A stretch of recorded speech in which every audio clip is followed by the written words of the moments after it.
While most people can only fuse with one monster, he can instead fuse with up to 9.99 million monsters. The first monster he fused with was none other than the legendary Demon Emperor with a royal bloodline.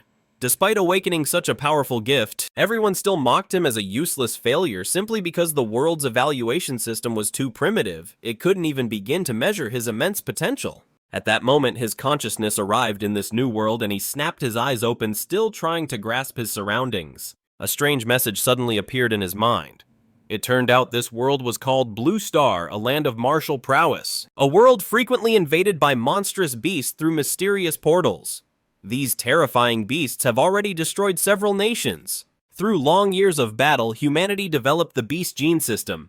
By injecting yourself with a Beast Gene, you can unlock your potential and become a powerful warrior. This is the only way to save human civilization. And so Blue Star entered an era where martial power reigned supreme. The protagonist, a young man who traveled here from another world, is now a warrior prep student preparing for his final exams. He lost his parents in an accident during his sophomore year, which killed his motivation to study and train, leaving him at the bottom of his class. As he wondered what to do next, the teacher confidently stepped onto the podium and said, "All right, everyone, you are all prepared. We are about to begin the genetic modification injections. Remember everything you've worked for over the past 3 years, building strength and cultivating martial energy for this moment." The teacher then added with a scathing look, "As for those who haven't taken things seriously," he couldn't help but think, this is ridiculous. I've worked hard. Why should I feel guilty? But since I've taken on the original owner's responsibilities, it's time to clean up his mess. Next, the teacher led the class to the gene injection room, where several metal boxes were neatly arranged on a table. Inside these boxes were the genetic awakening serums containing the raw genetic data of all monsters. After the injection, one of the monster genes will be activated. Generally, the stronger the physique, the stronger the monster gene that awakens. The teacher gently reminded them, "Don't get nervous after the injection. Stay calm and accept the power. When I call your name, please come up and get your serum. Chen Pen Fei, Miao Yuno." One by one, the students in the class began to receive their injections. After the injections, their skin started to steam and they all screamed in agony from the intense pain. He hesitated for a moment, but then quickly closed his eyes and plunged the needle into his body. However, after waiting for what felt like an eternity, he realized there was no excruciating pain as he had expected. There was no change at all. The teacher, noticing this, said with a hint of confusion, "It seems you're not reacting." He shrugged and replied with a smile, "Teacher, did you give me a fake serum or something?" At that moment, Wang Tongtong, who had already awakened, walked over, laughing smugly. "Look, this guy doesn't seem to have awakened at all. A warrior who hasn't awakened is like a bird without wings. It's game over for you, but I guess that suits you. You won't have to be a warrior and you can just go home and wait to die." Wang Tongtong often bullied the weak, and seeing his timid nature would mess with him from time to time. He was about to respond, but he suddenly felt his heart beat violently. At the same time, a system interface appeared in his mind displaying infinite monster template acquired and binding with host. Martial arts system rating 9, cultivation student set and mountain fist. Heart and gone monster templates extracted. He quickly yelled at Wang Tongtong to get away, but she arrogantly replied, "What's wrong? So what if you haven't awakened? Stop pretending, get lost." "Why should I?" He gritted his teeth, enduring the changes within him, and said softly, "If you don't leave now, it'll be too late." In the next moment, he awakened the Demon Emperor's bloodline ability. Radubutong, who had been standing right in front of him, was blasted away by a powerful shockwave, crashing to the ground. Most of the other students were also thrown back by the intense shockwave. Some even vomited from the overwhelming pressure. However, 2 students were unaffected and secretly thought to themselves, "Is there someone stronger than me?" At that moment, the system interface showed that he awakened an Emperor-class template. Demon's Wrath bloodline skills, Azure Breath, Thermonuclear Pulse, Nuclear Energy, Absorption, Evolution Emperor Form, Demon's Wrath template compatibility, fully unlocked compatibility 3%. As the system prompt echoed, his heartbeat peaked and a flash of eerie blue light appeared in his eyes. He watched in disbelief as his fingers glowed with blue light, murmuring, "Is this the golden finger the system gave me?" The students around him were equally shocked, whispering, "It was really yay, he just blasted everyone away with his energy field in an instant. Wang Tongtong was even knocked unconscious and he had awakened a 2nd level monster though." Flame Lizard, "What exactly did ye awaken?" And feeling a bit embarrassed, he said, "I guess my awakening caused a bit of a commotion. I told you guys to get back, but you didn't listen." Just then, the school's broadcast echoed, "All third-year students who have awakened, please proceed immediately to the testing hall for a Gene Awakening martial arts and level assessment. I repeat, all students." Inside the testing hall were 10 high-tech cylindrical machines, and as each student stepped in, the large screen on the podium displayed their name, class, martial arts level, and the awakened monster gene. Lee Sinuan from our class awakened the 3rd level monster bloodline of the swift leaf insect. He's really lucky. He used to be a mediocre student, but now he's number 1 in our class. He is definitely the best in the class. Not only is he a level 9 martial disciple, but he also awakened the ice dragon. One of the best bloodlines at the 3rd level. Looks like our city's valedictorian will be him. Did you see what Miss Lowe awakened? A rare 4th level bloodline, the ghostly phoenix, a provincial champion. If the real form of a 4th level monster appeared, it could destroy an entire city. Warriors would be like ants in front of them, only masters might stand a chance. Listening to their discussions, he couldn't help but feel puzzled. The monsters they were awakening were ranked at levels 3 and 4. So why was his a class? Soon it was his turn for the bloodline assessment, and the noise in the hall grew even louder. With that shockwave he just unleashed, he might be destined to become a big shot. If he plays his cards right, he'll definitely latch on to someone powerful. The crowd watched him approach the testing machine as if he were a celebrity. The crowd automatically parted. For in this world, strength was everything. His overwhelming potential had naturally earned everyone's respect. The students murmured excitedly. It's his turn. With the energy field he just demonstrated, his level has to be high. What kind of bloodline can release such powerful pressure right after awakening? It's definitely something. Soon his information appeared on the screen, but to everyone's surprise, only the basic details showed up. Everything else was a question mark. Class 7, martial artist level 3 disciple, beast lineage unknown. Laughter erupted among his classmates. A level 3 martial disciple. My little brother in middle school could beat him. Unknown lineage. He probably doesn't even have one.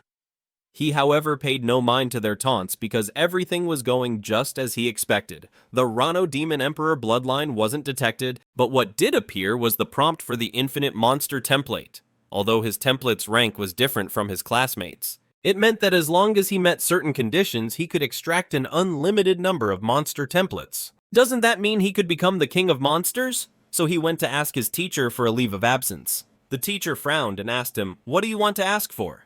"A leave of absence to study at home and come back after the exams." "Do you really think I'm going to believe you're actually going home to study?" he replied seriously. "Teacher, I really want to improve. I know I've fallen behind and I need special training. If I don't keep up with everyone, I won't make it." The teacher said seriously, "You know the only way to become a warrior is to go to college. I understand you've awakened your bloodline, but your foundation is too weak.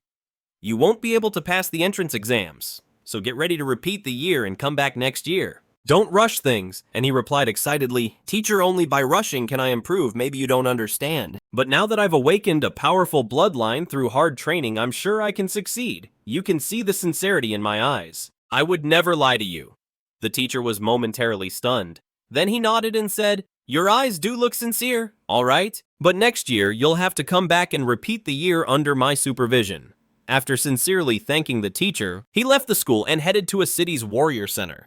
On the way, he thought to himself, he had used his parents' house as collateral for 600,000 plus the compensation from his accident of over 1 million, so now he had a solid starting fund. There were 2 options to increase his strength. One was to improve his warrior rank. The other was to improve the compatibility of the Emperor Demon Ra template. In the information for the Infinite Monster template, it showed that each template starts with a compatibility of a single point, but the Emperor Demon Ra has 3 points. Where did the other 2 points come from? The only answer is that the Emperor Demon Ra template absorbed the power of the Gene Awakening Serum, providing 2 additional points of compatibility. This means that in this world, scientific gene serums can improve the abilities of the templates, and compared to the long and grueling training of warriors, spending money to increase the compatibility of the templates is clearly more suitable for him. So he has to hurry and buy a serum to increase his genetic power. After swiping his student ID, he entered the warrior center, and ever since he loaded the Emperor Demon Ra template, he had gained a unique perception skill, life magnetism. He could clearly feel the burning life energy and the beastly roars within the bloodlines of the warriors around him like a furnace inside them. This intense life signal made his heart pound. But it wasn't fear, it was the urge to conquer. After all, the legendary Emperor Demon Ra was the king of monsters in its world. Unfortunately, he was still a novice and could only hold back the combat bloodline of the Emperor Demon Ra, forcing himself to endure it. Once he had accumulated enough power, he would show this world what it truly means to be the king of monsters. Just then, a hand landed on his shoulder. Kid, don't pry into other people's business.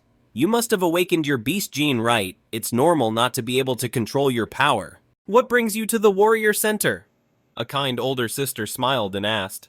Beautiful sister, I'm sorry I didn't mean to. I came to buy genetic serums. But this place is so big I can't find where to go. Could you help me with directions? The woman smiled and said, genetic serums. You want to use them at this stage. He thought there might be some taboo about it. The woman explained, it's not a big deal, but genetic serums are expensive and can easily lead to drug resistance, which means their effectiveness will decrease over time. To maximize their effect, warriors usually wait until their bloodlines are fully developed before using them. He asked, how much does a genetic serum cost? The woman answered, at your stage you can only use the basic consolidation type serum, which costs about 400. He was surprised, thinking to himself, that's very expensive. With my savings I could only buy 5 at most. He immediately asked, by any chance do you know someone who can get me a discount? The woman handed him a business card with the name Huan Yuli, a level 4 martial disciple, written on it. She smiled and said, here, take my card. With an introduction from an experienced warrior, he might give you a discount. He thanked her politely and took his leave. He soon arrived at the warrior hospital and spent 1.45 million on 4 genetic serums. With the remaining funds, he bought some basic equipment and weapons. Warriors earn a lot, but they also spend a lot. This trip had turned him from a well-off middle-class guy into someone living paycheck to paycheck. Once back home, he couldn't wait to inject the serums as the light blue fluid entered his body, flowing through his veins and reaching his limbs. He immediately felt his blood begin to boil as if a huge beast were roaring happily inside him. After injecting all the serums, his compatibility with the Manhwa Emperor template increased from 3% to 7%. His physique also rose from level 8 to 15, reaching the level of a martial disciple. So this is what it feels like to get stronger. Okay, but every time I injected a serum, my physique increased by 2 points, but the last one only increased it by 1. It seems that as my body gets stronger, the improvements will become harder and harder. But this isn't bad. Just a few minutes of injections and I've achieved what would normally take others 3 years of hard training. This is still just my normal physical condition. If I activate the power of Demon Emperor Ross's bloodline, I might have a chance to become the top scorer on the college entrance exams. Yes, even with an advantage I can surpass those geniuses, so this boost is actually disappointing. But for now, I'll start planning my next step, heading to the Secret Realm. The paths to the Secret Realms are divided into 6 levels. The higher the level, the stronger the monsters inside.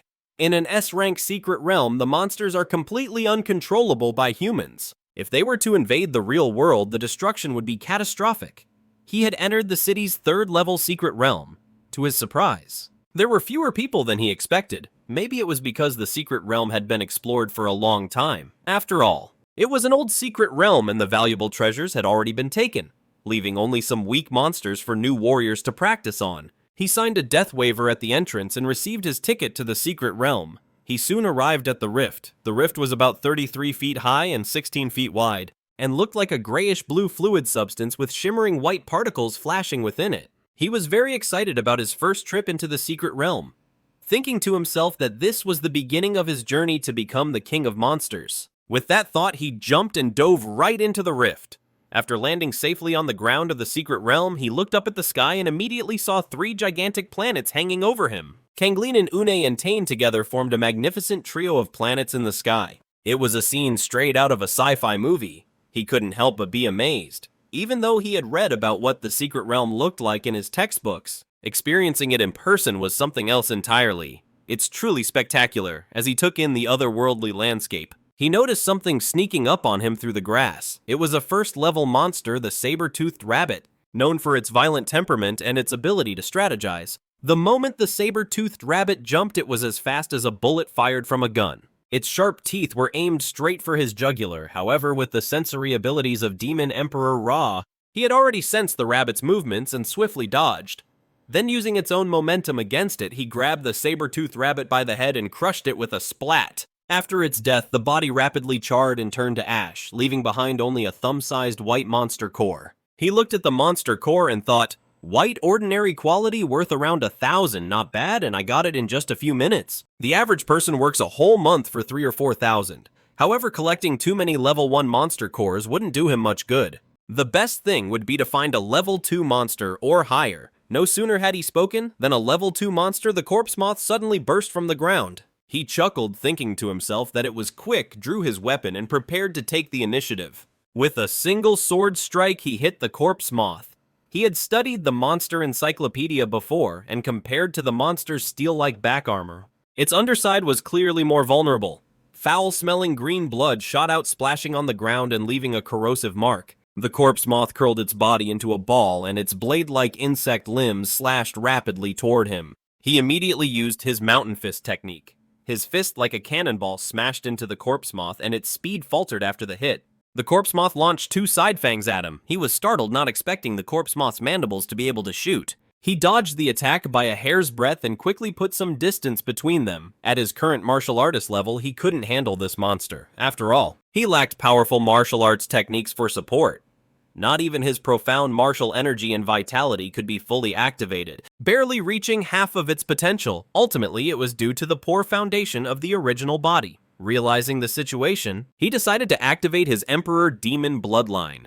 In the next instant, his skin turned dark blue and his pupils glowed like sapphires. His arms were covered in a layer of hard scales, his vitality exploded several times over, and a burst of energy swirled around him. His claws became monstrous like a beast's, and with a swift movement, he grabbed the corpse moth's head. His palm closed like a hydraulic press, and the corpse moth's carapace cracked under his strength. Next, he performed a quick sweep, and the corpse moth was immediately split open at the belly. With his physique now at a massive 21 points facing a level 2, the corpse moth was a complete walk in the park. After deactivating his transformation, his skin returned to its normal human form and his pores began to release heat with steam swirling around him. Looking at the short sword he had just bought, now corroded by the corpse moth's venom, he couldn't help but feel helpless. He had spent 250 on this piece of equipment and it couldn't even handle a level 2 monster. What a ripoff. The quality control was terrible. Suddenly, his stomach roared loudly and he realized this was his first monster hunt. The energy expenditure was enormous and he was now starving, but he hadn't brought any food. Just as he was starting to worry, he suddenly smelled a delicious aroma. He looked at the green monster core from the corpse moth, which was still emitting a tempting fragrance, and he suddenly felt an uncontrollable urge to swallow it. Feeling his body's instinctive craving, without hesitation, he swallowed the monster core. The crystal-hard core transformed into a smooth liquid once inside him, quickly turning into a warm wave of heat, feeling as if he had been injected with a genetic serum. Every cell in his body seemed to rejoice. Moreover, his compatibility with the Emperor Demon bloodline increased by 0.3%. Seeing this, he couldn't help but be overjoyed. After all, he had spent hundreds of thousands on a single genetic serum and it only increased his compatibility by 1%. But a level 2 monster core had increased it by 0.3%. A few monster cores could be worth an entire serum. The white core dropped by the saber-tooth rabbit should increase his compatibility by at least 1%. Realizing this, he started to tear up, thinking, damn it, I've wasted so much money on genetic serums. But then he decided to channel that frustration into motivation. Tonight, he was hunting like a madman. After thinking for a moment, he used vital magnetism to detect the positions of nearby monsters. The next day at noon, he left the third secret realm loaded down with a sack full of monster cores. As he walked, he thought to himself, once my compatibility reaches 9%, swallowing more white monster cores won't increase it any further, so the rest will have to be sold for money. He arrived at the trading post and took out a total of 20 white and 4 green monster cores. The clerk looked at him in disbelief, asking how it was possible for a high school student to gather so many monster cores. According to government regulations, warriors had to hand over 10% of their harvest. To get a green monster's corpse, they had to give up 5 white ones. After selling it all, he exchanged them for nearly 200 Summer Kingdom coins. With 9 days left before the college entrance exam, he was back at the city's 4th D-rank secret realm. A team of warriors was already there. One of the team members said, "Captain Lin, this time we should be able to finish the Bloody Jade Flower bounty mission, right?" Second-level warrior Lin replied, "The last time we came here we found the general location of the Bloody Jade Flower, but old Chen got injured so he won't be joining us this time." 2 other team members expressed their concern. "But now we only have 5 people. The regulations say we need at least 6 to enter a D-rank secret realm." Captain Lin pointed behind him and said, "Don't worry, I contacted an agency and they introduced us to a new warrior. You're the new level martial disciple." Zeller nodded, thinking to himself, "Since I'm still a student and can't directly enter a D-rank secret realm, I had to go through a black market agent to get a fake identity and join the team. They charged me 10,000 coins for it. What a ripoff." Lenny looked surprised. "Potzilla? What a weird name," he replied. Sharp. He couldn't use his original name or he would risk copyright infringement. Lenny sighed and said, "Well, whatever. It's just a code name. With your status as a new level martial disciple, you don't have the qualifications to enter a D-rank secret realm. Our team will give you a chance to observe and learn, but make sure you don't hold us back." Seeing his serious expression, he thought to himself, "Well, at least he's being clear about the responsibilities before the mission. That's more reliable than someone throwing me under the bus." Later, after preparing, the 6-person team boarded the all-terrain vehicle and drove straight into the secret realm's rift. This time, upon entering the secret realm, they found themselves in a vast desert. The bounty task they had been assigned was to find a rare plant from the secret realm called the Kout Flower. This was their second time entering this secret realm. Last time they had successfully located the general area of the Bloody Jade Flower, which was guarded by a second-level monster with a champion-level bloodline. The all-terrain vehicle kicked up a long trail of dust across the desert with sandstorms swirling around them. Sitting in the vehicle, he thought to himself, "Last time it was a rainforest. This time it's a desert. It seems the secret realms aren't all connected to a single world." Suddenly, several mole-like monsters poked their heads out of the ground. They followed the vehicle, apparently preparing to launch an attack. One of the team members, UDA, was a man of few words. He immediately threw several crystal iron throwing darts. Each dart hit its mark, precisely striking the mole monsters' heads. The martial energy within the darts instantly seeped into their brains, shattering them. A short while later, the vehicle stopped near a small oasis in the desert. The Bloody Jade Flower they were looking for was located in this oasis. Since the monsters in the oasis were very sensitive, the sound of the all-terrain vehicle's engine would give them away, so the group decided to get out and proceed on foot. As the team leader, Lin started assigning tasks. Xiaoxia, you'll release the shockwave grenade to lure the monster. Xiao Yu and Uda, you two will set the traps. Old Lu, you'll provide suppressing fire. I'll handle the front lines. Patron Scylla, you stay back and observe. He nodded, saying, "No problem." Once the tasks were assigned, the team got to work. The shockwave grenade soared into the air, releasing a thunderous sound. At the same time, a surge of high-level monster energy was quickly released, making some of the nearby monsters think their territory was being invaded, luring them toward the group. Soon an enormous rumble echoed from the oasis. As if thousands of wild bulls were charging a 10-meter-long second-level monster, the Earth Dragon roared as it crashed through the trees and charged toward them. Just then, Uda shouted, "New guy, watch out, the monsters are coming!" Nearby team members immediately activated the traps and a large cloud of tranquilizer gas enveloped the Earth Dragon. This special gas made specifically for monsters was potent enough to sedate a whale with just a small vial. Lin, who had been waiting, leaped high, brandishing his 1-ton heavy alloy sword. The blade cut through the air with a sharp whistle and in a single strike decapitated the Earth Dragon, causing blood to gush out like a fountain. The team assumed the Earth Dragon had been eliminated. Lin sheathed his weapon and prepared to continue the search for the Blood Jade fruit. However, just then the Earth Dragon suddenly raised its massive paw and slammed it down on Lin. Fortunately, he had been on guard. Reacting instantly, he unleashed his Mountain Fist technique at full power, finishing off the Earth Dragon and saving Lin's life. The team was stunned. They hadn't expected a first-level martial artist to possess the strength to rock a second-level monster. Such power earned him their respect, and they no longer saw him as a burden but as a valuable teammate.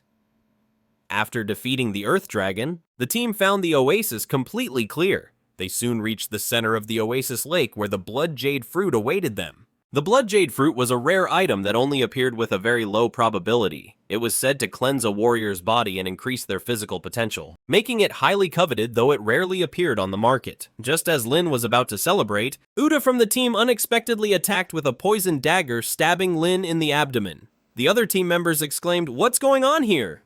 Lin swung his arm in a desperate move, shouting, "Uda, what the hell are you doing?" Uda quickly backed away, dodging the blow. At that moment, a bald man who looked tough as nails stepped forward, scoffing, "What's going on? Can't you see he's plotting something that could make him rich?" They were surprised that everyone knew this man Jaepeng Xiaogu, who specializes in robbing warriors of their loot from secret realms. "And now he set his sights on us." What a bastard! Lin, clutching his bleeding abdomen, looked at Uda with pain and anger, growling, "The poisoned blades! Uda, you traitor! How did you know this? Even my own teammates only found out the location of the blood jade flowers after we entered the secret realm." At this moment, Jae-pung calmly explained that a thrown dart had delivered the information, as he sneered. "You're smart, Patterzella, but you're still just a student, aren't you? With exams right around the corner, why aren't you studying and instead chose to follow these scumbags on this trip?" He cracked his neck and replied coldly, "Yeah, exams are coming up and a top spot is waiting for me." Jae-pung, furious at his arrogance, shot a dart at him. Lin easily caught the dart, smiling. "You bark as loud as a filthy bully. Now that's some loud arrogance. I think it's time to take out the trash." Then he crushed the dart with one hand. Jae-pung, seeing this, turned to Uda. "This kid's got guts, Uda." "I'll take his head without hesitation." Uda launched a barrage of darts at Y. He smiled coldly. He had long since grown accustomed to bloody battles between warriors and quickly retreated, narrowly dodging the incoming darts. Y seized the opportunity to close in, spinning through the air. A sharp blade extended from his boots and his long legs swung down like a giant X, aiming to slice Uda in half. He didn't dodge, but instead pressed a finger to his forehead. Blue energy immediately gathered at his fingertip, releasing an atomic breath. The blue beam instantly pierced through Uda's heart. His broken body fell to the ground. Everyone froze for a moment, forgetting to continue the fight.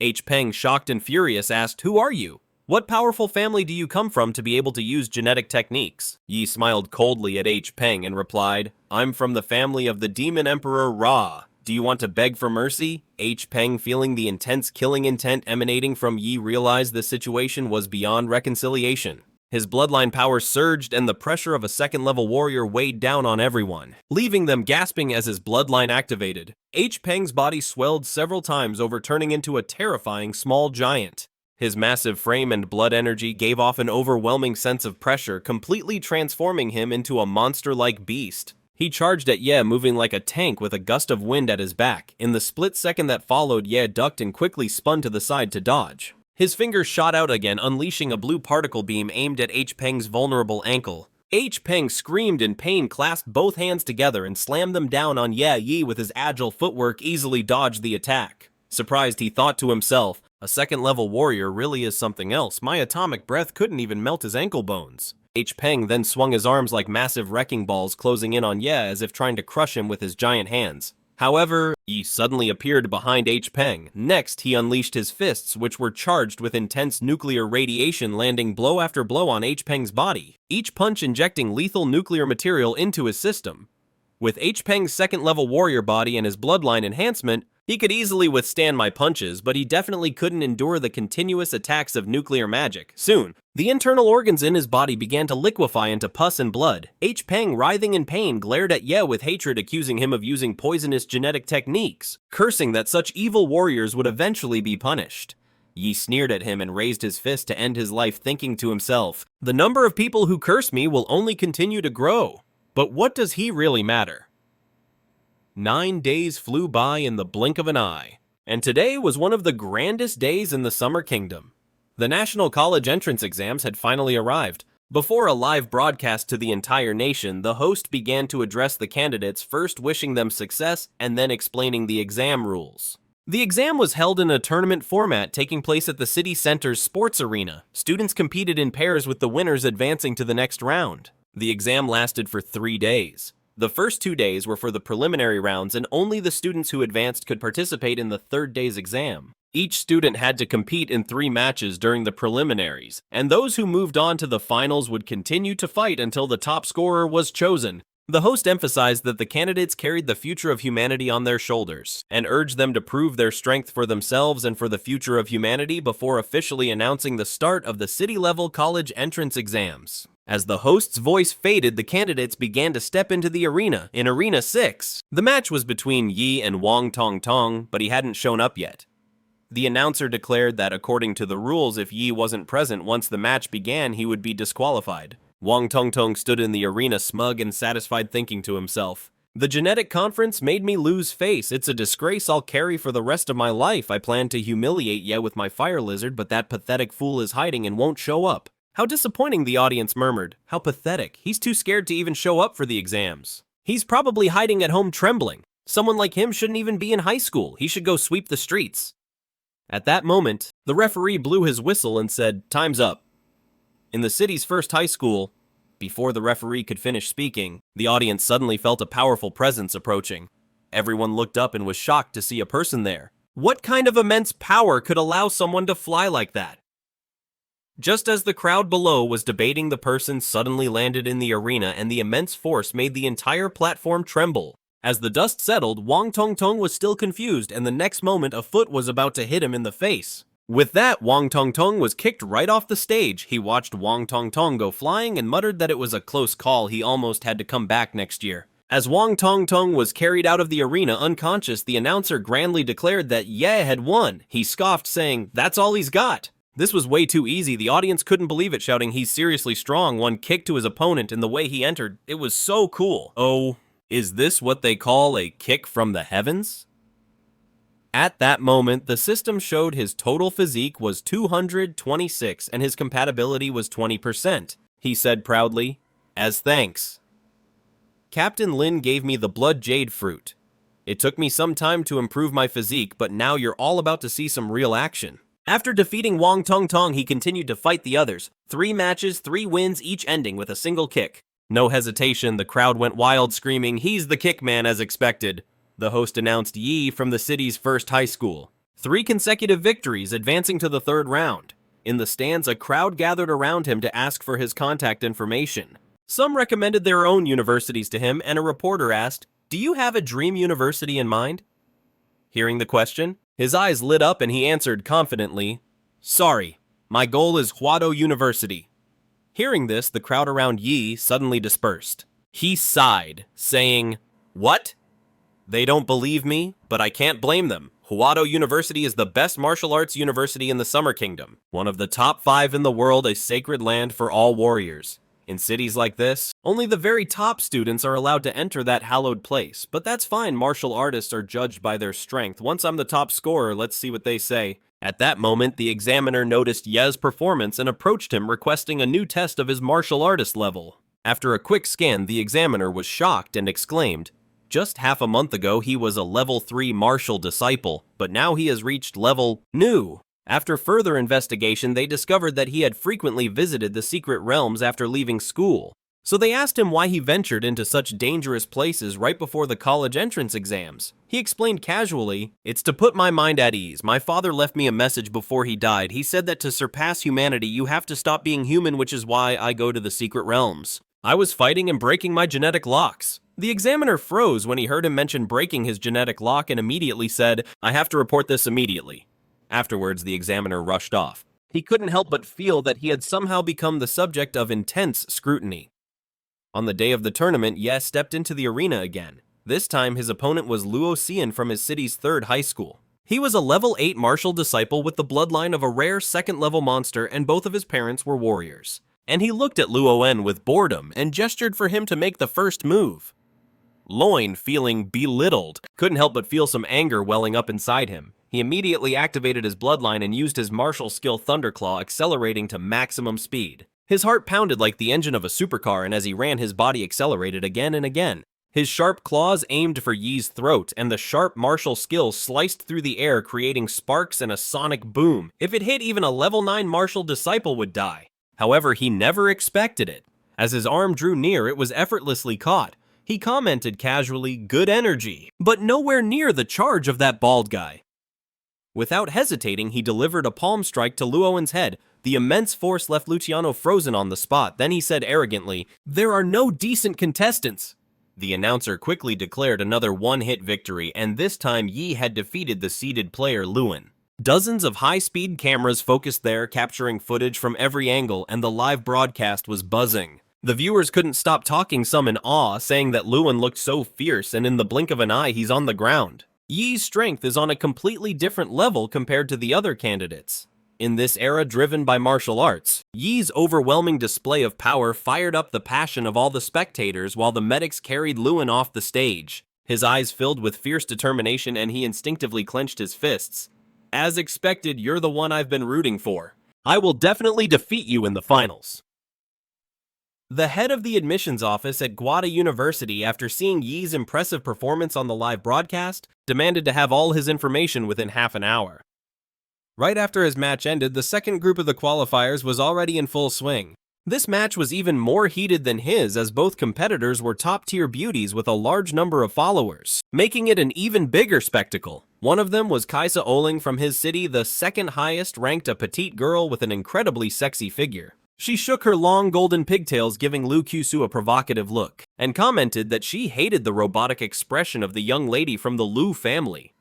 Liu Qisu didn't respond. Instead, she just gave a slight bow and greeted her with a deadpan face, as if she wasn't taking Kaisa Oling's challenge seriously.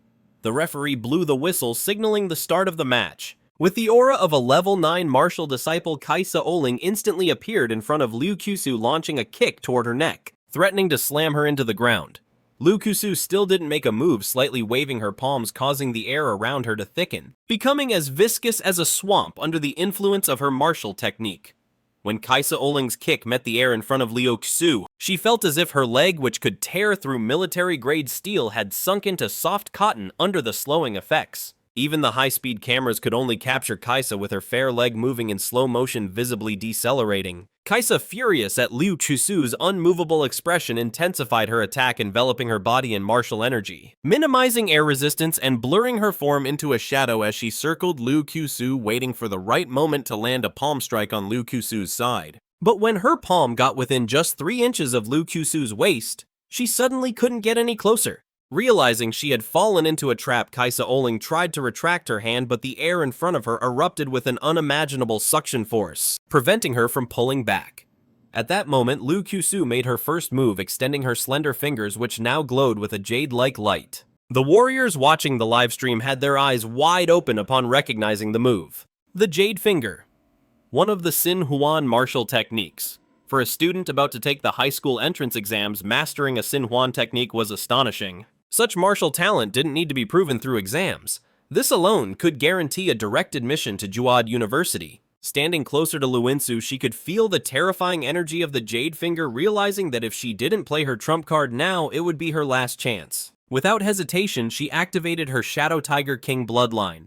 A massive shockwave exploded from her body, shattering the air around her. Luinsu, however, didn't choose to take the hit. She lightly tapped the ground with her foot, her body swiftly sliding a dozen meters away to create some distance. The examiners in the stands held their breath, their eyes fixed on Qiqiaolink, astonished. A king-level bloodline is difficult to control, and the Shadow Tiger King is known for its brutal power. This girl's future is limitless. Awakening the Shadow.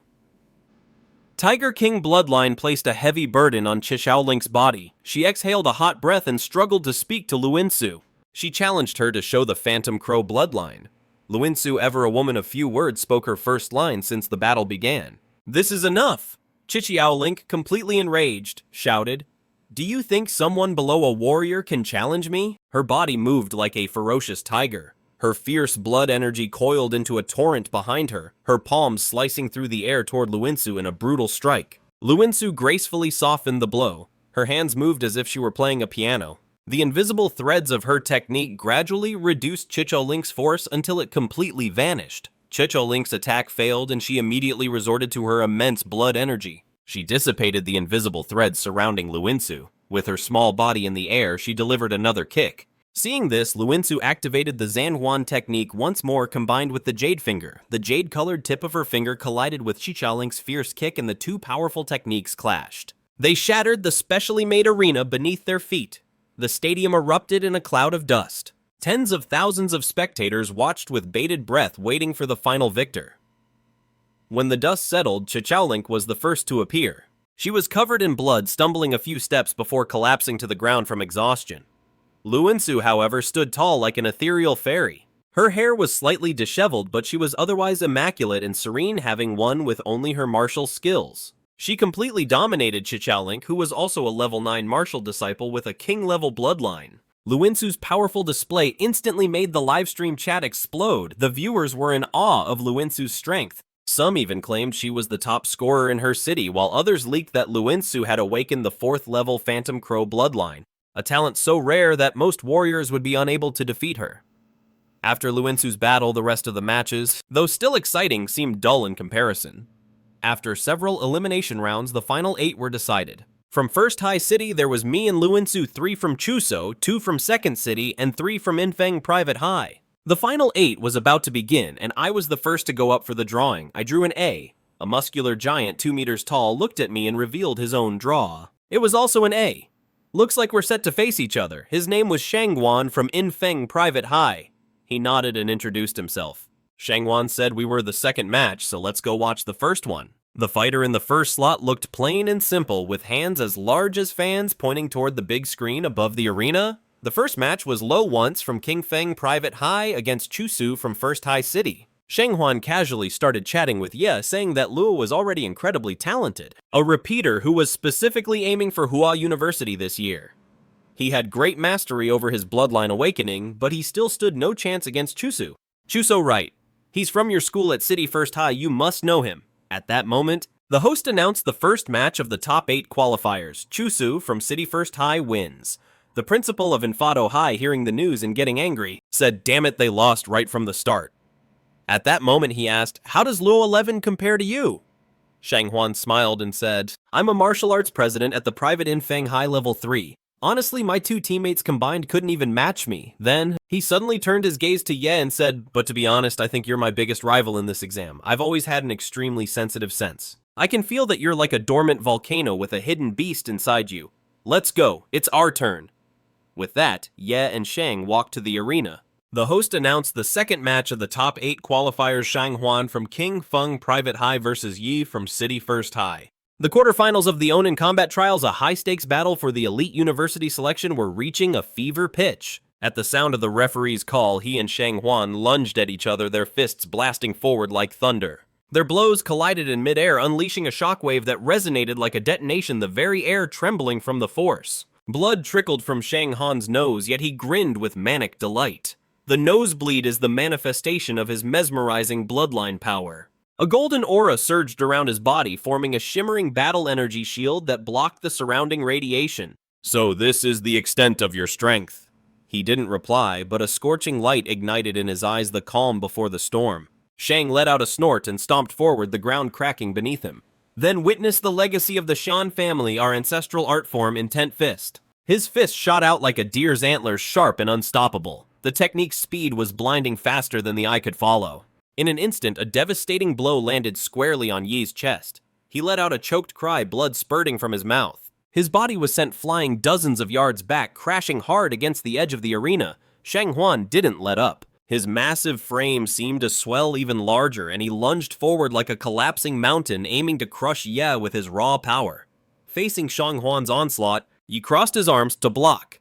The moment they clashed, the arena floor cracked and crumbled under the pressure of their collision. Suddenly, Shanghuan pulled back his fist and with a blurry movement appeared behind Ye in an instant, grabbing him by the waist. Shanghuan roared and launched him into the sky with explosive force, dropping into a crouch like a stalking beast. Shanghuan's face twisted into a predatory snarl. As he let out a guttural growl like a tiger about to pounce, he shot upwards, intercepting Ye in midair with a full-force tackle. As they collided, his form changed again like an eagle dive-bombing from the clouds, slicing through the air with 3 visible shockwaves. Yi smashed into the ground like a meteor, sinking deep into the earth as dust erupted outwards. The relentless combo left Ye overwhelmed with no room to retaliate. Landing with a flourish, Shanghuan crossed his arms and laughed heartily. Now that was satisfying. On the sidelines, the medics were preparing to rush in after that brutal Intent Fist combo. Even a veteran fighter would be half dead. But suddenly Shanghuan froze, a chill running up his spine. He felt as if he were facing an ancient monster. His instincts screamed at him to back away. From the settling dust, a massive scale-covered arm emerged. He then stepped forward, his body transformed, now imposing monstrous like a humanoid beast. His voice boomed deep and powerful. "You are strong, that is why you have the honor of witnessing this form." At first, Zhenghuan's pupils dilated in disbelief. He froze, stunned by what he was witnessing. Beast form manifestation. His bloodline awakening reached that level. The beast form, an ultimate transformation that can only be achieved by those who have completely mastered their bloodline, unleashes the true power of the ancient beast dormant within them. He had never imagined that in this remote city of Hans Anange there would be another prodigy who could rival Ninsu. As his monstrous form stabilized, an alarm blared from the energy monitors next to the proctors. These devices could track the fluctuations of awakened fighters in real time. The radiation levels skyrocketed to completely catastrophic levels, maxing out the instruments. The proctor's eyes narrowed. He quickly released dense energy barriers to contain the surging power. The crowd gasped and then erupted with excitement. Did you see that? This is an E-rank awakened one. What kind of bloodline is that? I'm from the First Academy. They say his bloodline is classified as unknown. But how can it be unknown?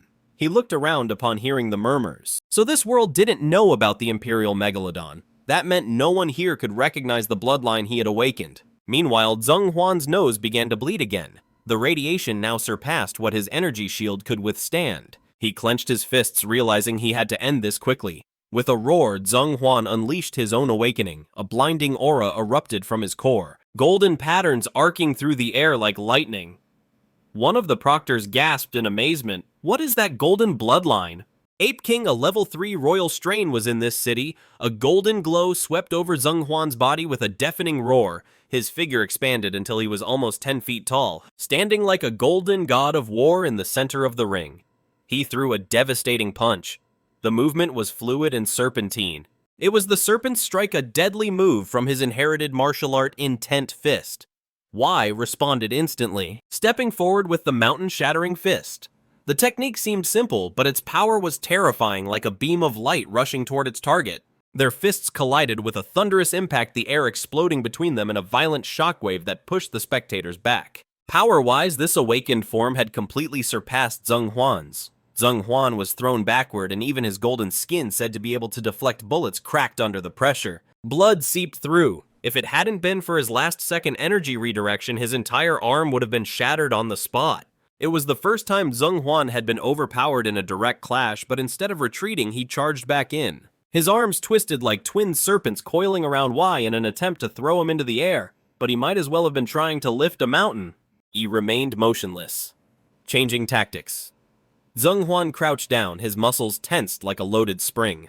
With explosive force, he launched himself upward, his legs tearing up the ground. Then came the elephant stomp, another technique from the Intent Fist. Boom!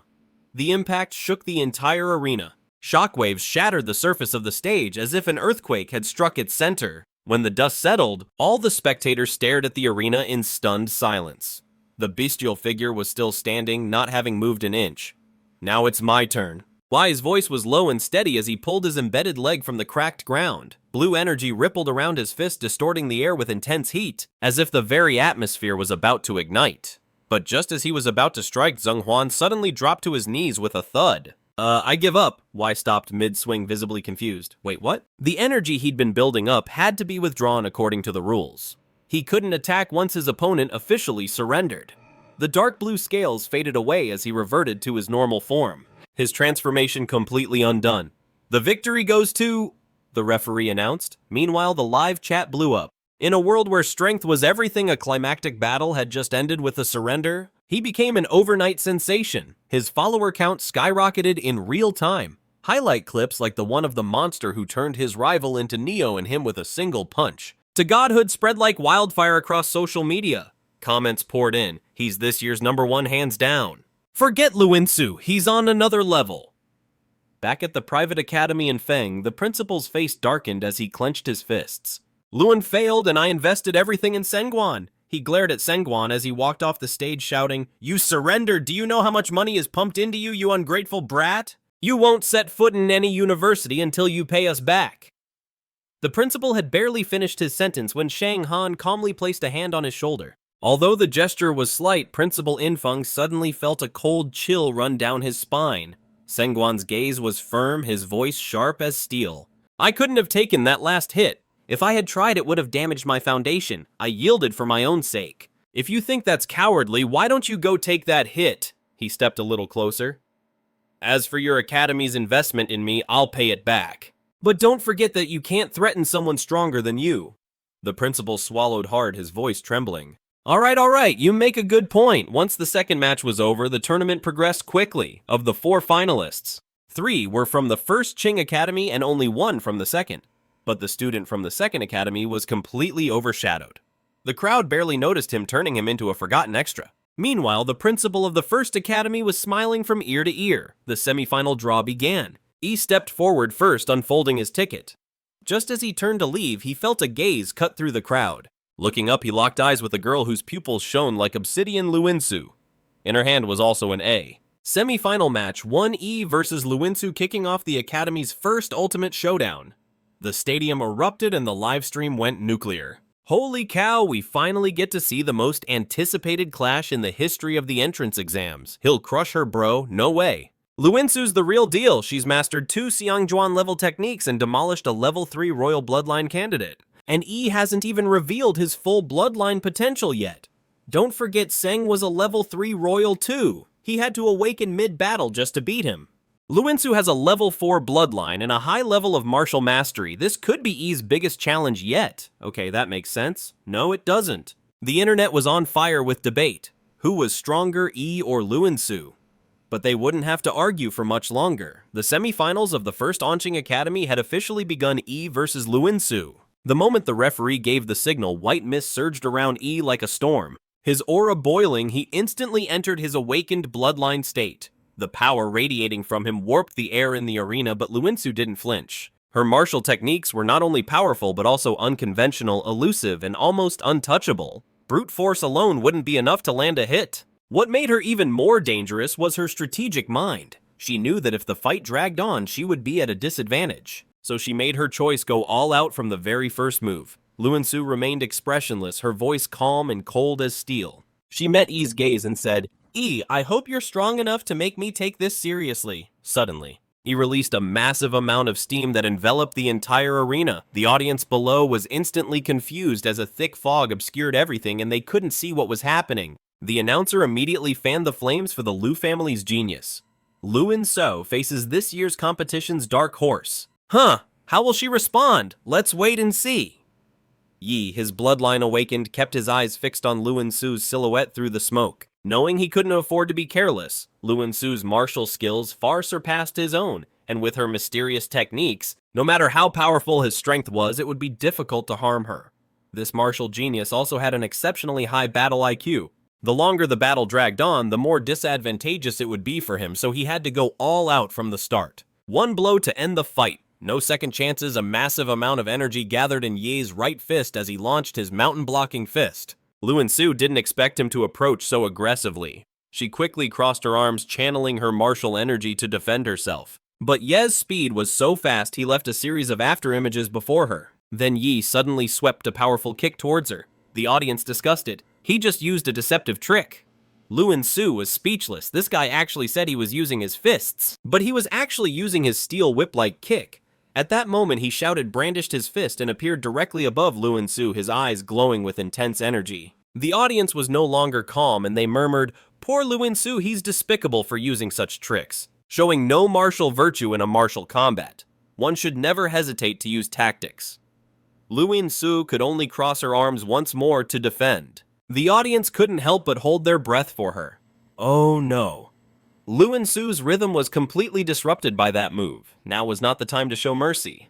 Yi continued to attack with one blow after another, giving her no chance to counterattack, hitting her like a punching bag. The audience saw clearly that Yi's pursuit was too fierce. Luinsu had no chance to escape, but what happened next left them even more confused. In fact, he used his martial energy to push Luinsu back. He hadn't given her a chance to counterattack, but the next second what awaited her was the Imperial Magic Beast's claw.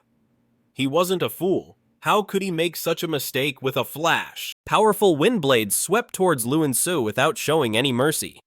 Luinsu opened her eyes. This move was a palm strike embedded with martial energy. She quickly leaped into the air, dodging elegantly, moving like an angel. Then the claws collided with her defensive barrier. He appeared once more above her, a wicked smile on his face, his hands swirling with immense power. Luinsu, don't run. Then came a storm of ferocious attacks, like a torrential downpour. Luinsu was starting to question her own life. How could he not be tired from such a high-intensity attack? His stamina was incredible, she couldn't help but envy him. As for her, she had mastered 2 powerful martial arts techniques. One was a secret defensive technique of the Lu family illusory shadow of floating flowers, and the other was an offensive technique, Jade Finger. If she could use either of them, she could break free from Ye's relentless attacks. Unfortunately, Ye gave her no opportunity. If this continued, Luinsu would soon be knocked off the stage by Ye. With no way out, Lu Su decided to stop hiding. Suddenly a feather appeared in her fist. Yi's eyes narrowed at this sight. "So you're finally going to use your trump card!" A long cry echoed throughout the arena, signaling the bloodline awakening the netherworld sparrow. A humanoid bird soared into the air, her purple wings flapped as bits of feathers floated down. This was the bloodline awakening. Lu Su was revealing her magic beast bloodline for the first time, the netherworld sparrow. "You'd better be careful. I can't control my power in this form." Yi smiled at this, knowing it was exactly what he had been waiting for. After all, he didn't want to unleash too much power and destroy her, as he had only used about 50% of his strength so far. Now he would go all out. However, in the next second, Lu Su appeared behind Ye. In reality, she had used the mixed Yan Jade Finger, a Shin Yellow martial arts technique from her bloodline. Now awakened Ye wasn't about to be outdone. His Imperial Magic Beast bloodline stirred with excitement. He roared and unleashed an atomic fist blast, a tremendous boom. Resonating, a massive shockwave exploded behind them, shaking the entire arena. The audience's gasp was so loud, so intense you couldn't open your eyes. Lu Su also let out a choked cry. Her eyes widened and a drop of cold sweat appeared on her forehead. Both of them seemed unharmed. But behind Ye's strong currents of electricity continued to flicker and the ground cracked like a spider web. Ye's body began to change, with patches of dark blue scales gradually covering his face. His mouth was now overflowing with destructive energy. Lu Su felt an overwhelming sense of danger and thought to herself, "What's happening? This beast form seemed to be gathering power." The vertebrae on his back rose up, seemingly accumulating immense energy. This energy was slowly transferred to his mouth until his entire spine glowed with blue light. In that instant, he unleashed a beam of atomic energy that radiated an aura of destruction. Lu Su saw the powerful attack heading towards her and decisively folded her wings tightly. Enveloping herself in the next second, the terrifying wave of energy engulfed her in an instant. The power of the Nether Phoenix bloodline was activated by Lu Su at this life-or-death moment. Countless black feathers flickered, reflecting the light like crystals. When the blue particle beams collided with the purplish black feathers, it was as if they were reflected by mirrors into a thick, concentrated beam of light, being refracted into several smaller rays by the feathers. The light radiated outward from the black sphere that Lu Su had become, reflecting in all directions. Just as it seemed the light was about to shoot out of the arena, the examiners tried to stop it, but they were too late. At that moment, a golden weapon enveloped the entire arena. All the light beams heading outside the arena vanished the instant they touched the golden martial energy, as if they were absorbed and disappeared without a trace. It was the mayor of Aninchuanin. The examiners tried to greet the mayor, but he raised his hand to signal them not to bother, saying in a low voice, "Watch closely, Oino will be the strongest student in the history of Aneza." About 15 seconds later, the atomic breath ended and Lu Su spat out a mouthful of blood. Her two black and purple wings, after reflecting the atomic breath to their limit, were now melted and tattered. If it hadn't been for a timely use of her floating martial energy transformation Ju to redirect the remaining energy into the surroundings, she wouldn't have been able to withstand Ye's attack. Since her birth, she had been subjected to the heavy burden of the Lu family's expectations. Under the family's pressure, she had no choice but to build a reputation as the eldest daughter of the Lu family battle after battle, while others praised her genius and strength. She wasn't interested in those titles. Perhaps she didn't even know why she was fighting. In fact, she didn't want to fight at all. Competing with others was meaningless to her. She simply followed her mother's wishes, silently moving forward in exhaustion. He's truly strong. Facing such a powerful opponent, it's only natural that Lu Su would lose the match. She made this mistake. "Yeah, you should be able to take advantage of this, quickly finish me off." Lu Su thought to herself, gently tapping her foot on the ground and striking at him with her palm. However, he made no move, remaining motionless, taking her hit head on. Lu Su's beautiful eyes widened in confusion. "Why didn't you dodge?" he asked, raising an eyebrow at her. "Lu Su, what happened to your fighting spirit? From the very beginning of the fight, I could tell you weren't fully engaged. Have you been taking me seriously? I intend to win this fair and square, so give me your full attention." With that, he swung his arm, sending a blast of wind toward Lu Su's face. Lu Su was hit by the punch and sent flying backward. He quickly closed in, landing on top of her with his fists flailing wildly, relentlessly hammering her face with powerful blows. Lu Su raised her arms to protect her head, looking completely disheveled. She thought she had never been treated like this before. Now in front of hundreds of thousands of live viewers, she was being smashed into the ground and beaten violently. She had planned to concede the victory to him, so why was he still pursuing her relentlessly? "Don't hit me in the face, you bastard!" Lu Su's eyes turned red with fury as she screamed, unleashing her full power to send Yi flying. Yi's eyes gleamed with a burning battle intent waiting just for this. If you don't want to get hit in the face, then fight for real. Ashes swirled in the air as a pair of gigantic black and purple wings unfurled, stirring up a storm. Lukinsu's delicate face showed strange otherworldly patterns while what looked like a yellow robe made of tail feathers sprouted from her back. Her screeching power resonated throughout the battlefield as she transformed into her beast form. After entering her beast form, Lukinsu appeared cold and confident. As you wished, I will defeat you with my strongest form. A huge pair of black and violet wings suddenly opened in the air, unleashing a furious storm. Mysterious markings spread across Lukinsu's flawless face while her regal tail feathers waved behind her like a royal mantle. Yi smiled. She finally showed her beast form. Now this is getting fun. Not to be outdone, he unleashed his power. His body was enveloped in glowing blue energy, every weapon radiating atomic force, turning him into a walking reactor of destruction. This was his fusion of the Gatzel battle template with hardened martial arts, a technique known as nuclear glow mode. With a deafening explosion, the ground beneath him exploded, launching him like a missile straight at Lukinsu. Let's make this a real fight. Lukinsu was unfazed. Her wings spread wide, drawing in the surrounding air currents. She summoned a funnel-shaped storm charged with spectral energy capable of devouring everything it touched. The entire arena was engulfed by a spiraling hurricane that roared towards Ye. He didn't flinch for a second. He shot forward like a torpedo straight into the spectral hurricane. The instant he entered, a huge atomic detonation erupted in a burst of blue light. Tearing the storm apart, he advanced with unstoppable momentum towards Lukinsu. Her face changed, those eerie patterns shifting to a deep crimson purple. She let out a piercing scream, unleashing her bloodline ability, Spectral Avian Howl. The sonic wave distorted the very air, spreading like a shockwave across the entire arena. He was instantly engulfed by the blast. His atomic armor flickered violently, almost extinguished by the deadly frequencies.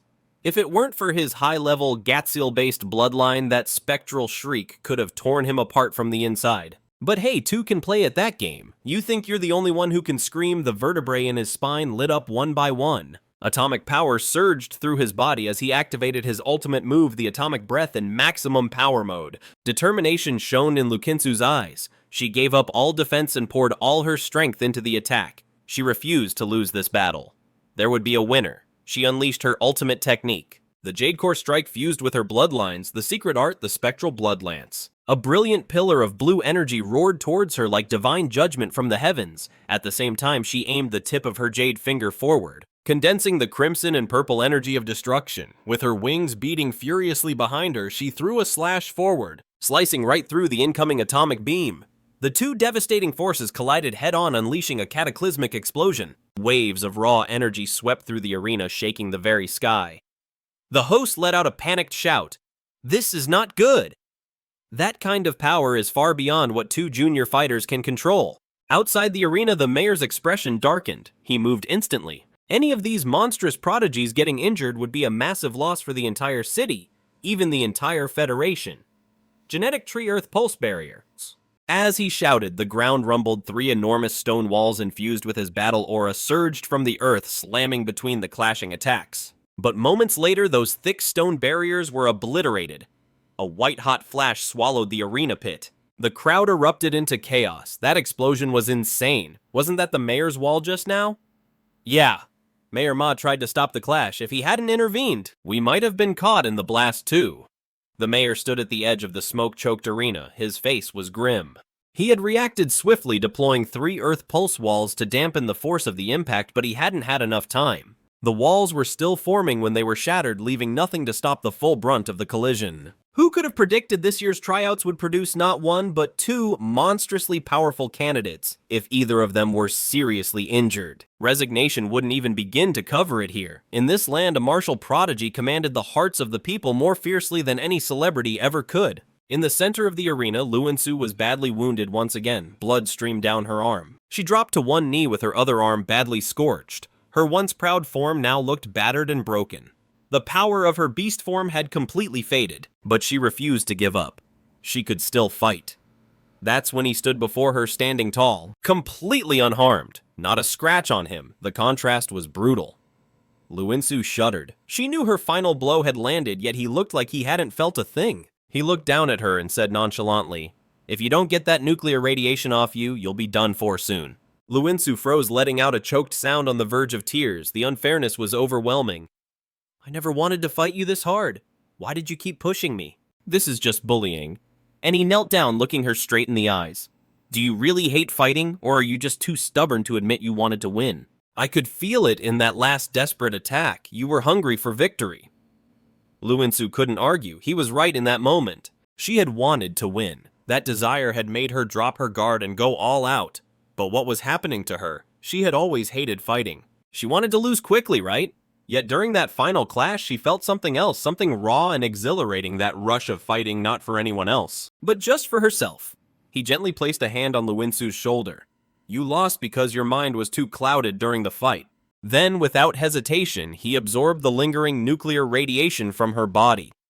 Luinsu watched as the radiation and the wounds on her arm healed rapidly. He looked into her eyes and said earnestly, "Still, you're the strongest opponent I've ever faced. If there's ever another chance, I'd love to fight you again. No distractions, just a pure battle." Luinsu, her cheeks flushed at his words. At that moment, the smoke blanketing the stadium cleared. All the cameras focused on the center of the stage. The announcer shouted excitedly, "It's him, he's still standing. The first semi-final is over. Dianqing First High takes the victory." Shortly after, Chusu also claimed victory in his match. The final showdown of the initial trials, the champions' duel, was about to begin. The host's voice boomed. The final battle is set, Dianqing First High versus Chusu, also from Onqing First High. The live broadcast audience neared 500 million. The referee gave the signal to start the grand finale of the tournament. Chusu readied himself, clasping his palms together as a long, chilling sword slowly formed within them. Forged from pure bloodline power, a manifestation of the cryoblade. He smiled. He might have just defeated the powerful Luinsu, but he wasn't about to let his guard down. After all, Chuo's battle intellect might just be the highest among all of this year's candidates. Chuo's eyes sharpened. He stepped forward, activating the 7-star movement. His body blurred into a series of afterimages, and in the blink of an eye, he closed the distance between them. Whoosh, whoosh, whoosh! Hundreds of icy blades flew at Yi from all directions, cutting off all his escape routes, but he remained unfazed as he tracked the real Chuo. No smashing everything in sight sounded much more satisfying. He clenched his fist, his muscles flexing like coiled steel, and an eerie blue energy danced along his arm. The fully charged atomic detonation fist. With a single punch, the ground trembled. A shockwave of pure atomic force erupted outwards, enveloping a 33-foot radius and scorching it with nuclear energy.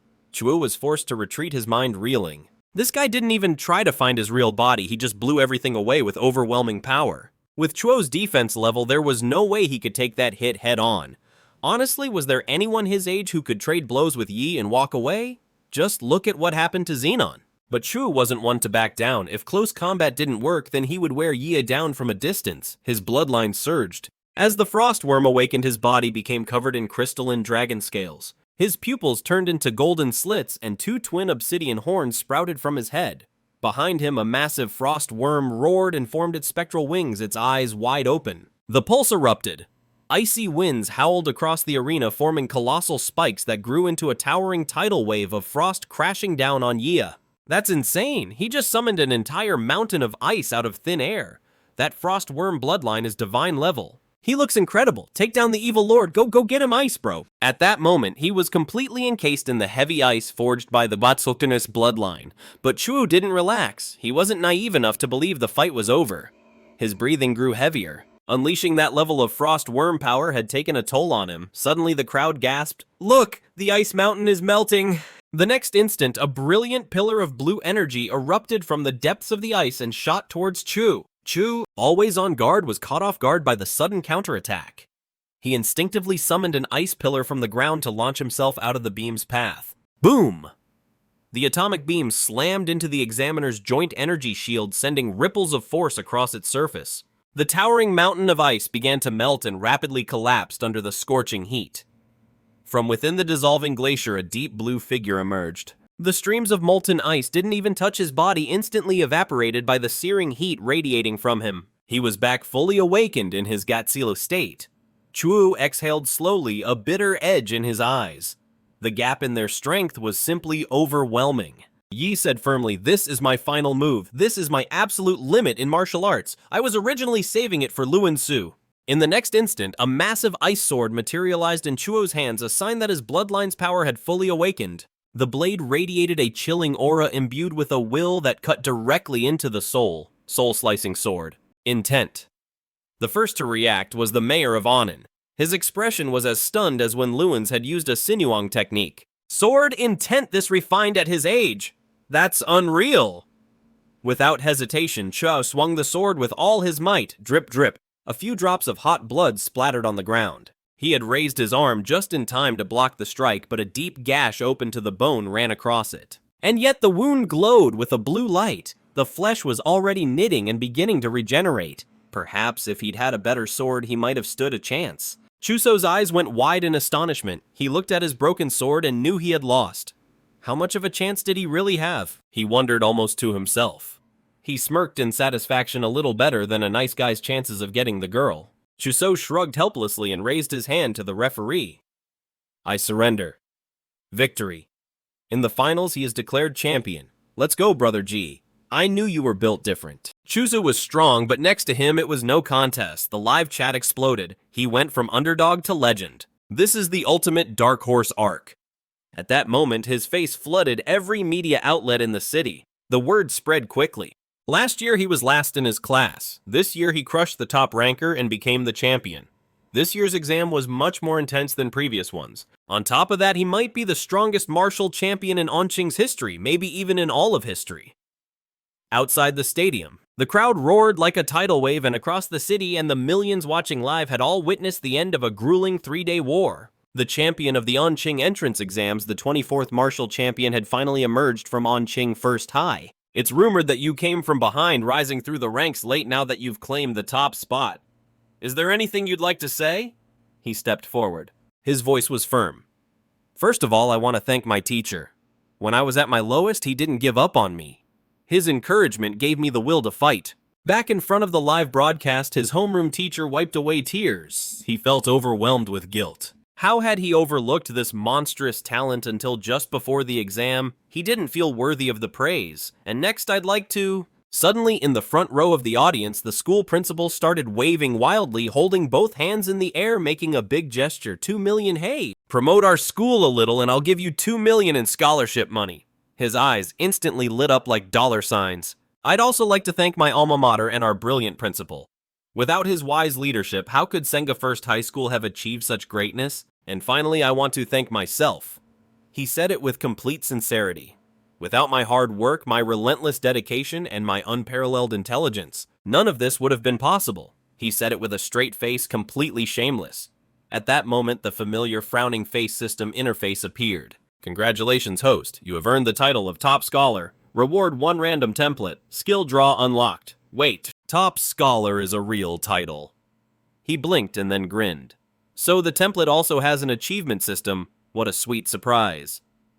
Meanwhile, in the stadium hallway, a swarm of reporters had already cornered Ji with cameras and microphones closing in from all sides. Jai was there, a lot of pressure to win this year's championship. How did you achieve such rapid growth in just 6 months? Are you going to apply to Star University? He threw his hands up in surrender, exasperated. Please stop chasing me, I really need to pee. But a sleazy-looking guy shoved a phone in his face, smirking. And a quick question between Luinsu and Chiasol, who's prettier, or are you into guys maybe Chusu? Nope, I'm out. He took off like a rocket. He didn't have time for weird fan service interviews. He ducked into the empty basketball court, finally catching his breath. His eyes lit up with excitement. So the template isn't a one-time thing. I can unlock more through the system. This is insane. I love it. Just then, a calm voice sounded from behind him. Congratulations on becoming the top student. He jumped and spun around, thinking another reporter had found him. The man took off his hat and gave a relaxed smile. I'm not with the media, I'm from Capital Star. Let's talk about something a bit more classified like the gene lock. He froze. Gene lock. He hadn't unlocked any so-called gene locks. All of his powers came from monster templates. Could this guy know his secret? Who was he, from the little memory he had of the original host? That term had only come to him once from his supposedly ordinary father. The man took a folder out of his bag and said with a mocking smile, Tell me, isn't it curious that your father is just a regular taxi driver? How could someone like him know something like a genetic lock? He raised an eyebrow. Wait, could my old man actually be some kind of hidden expert? The man handed over the file.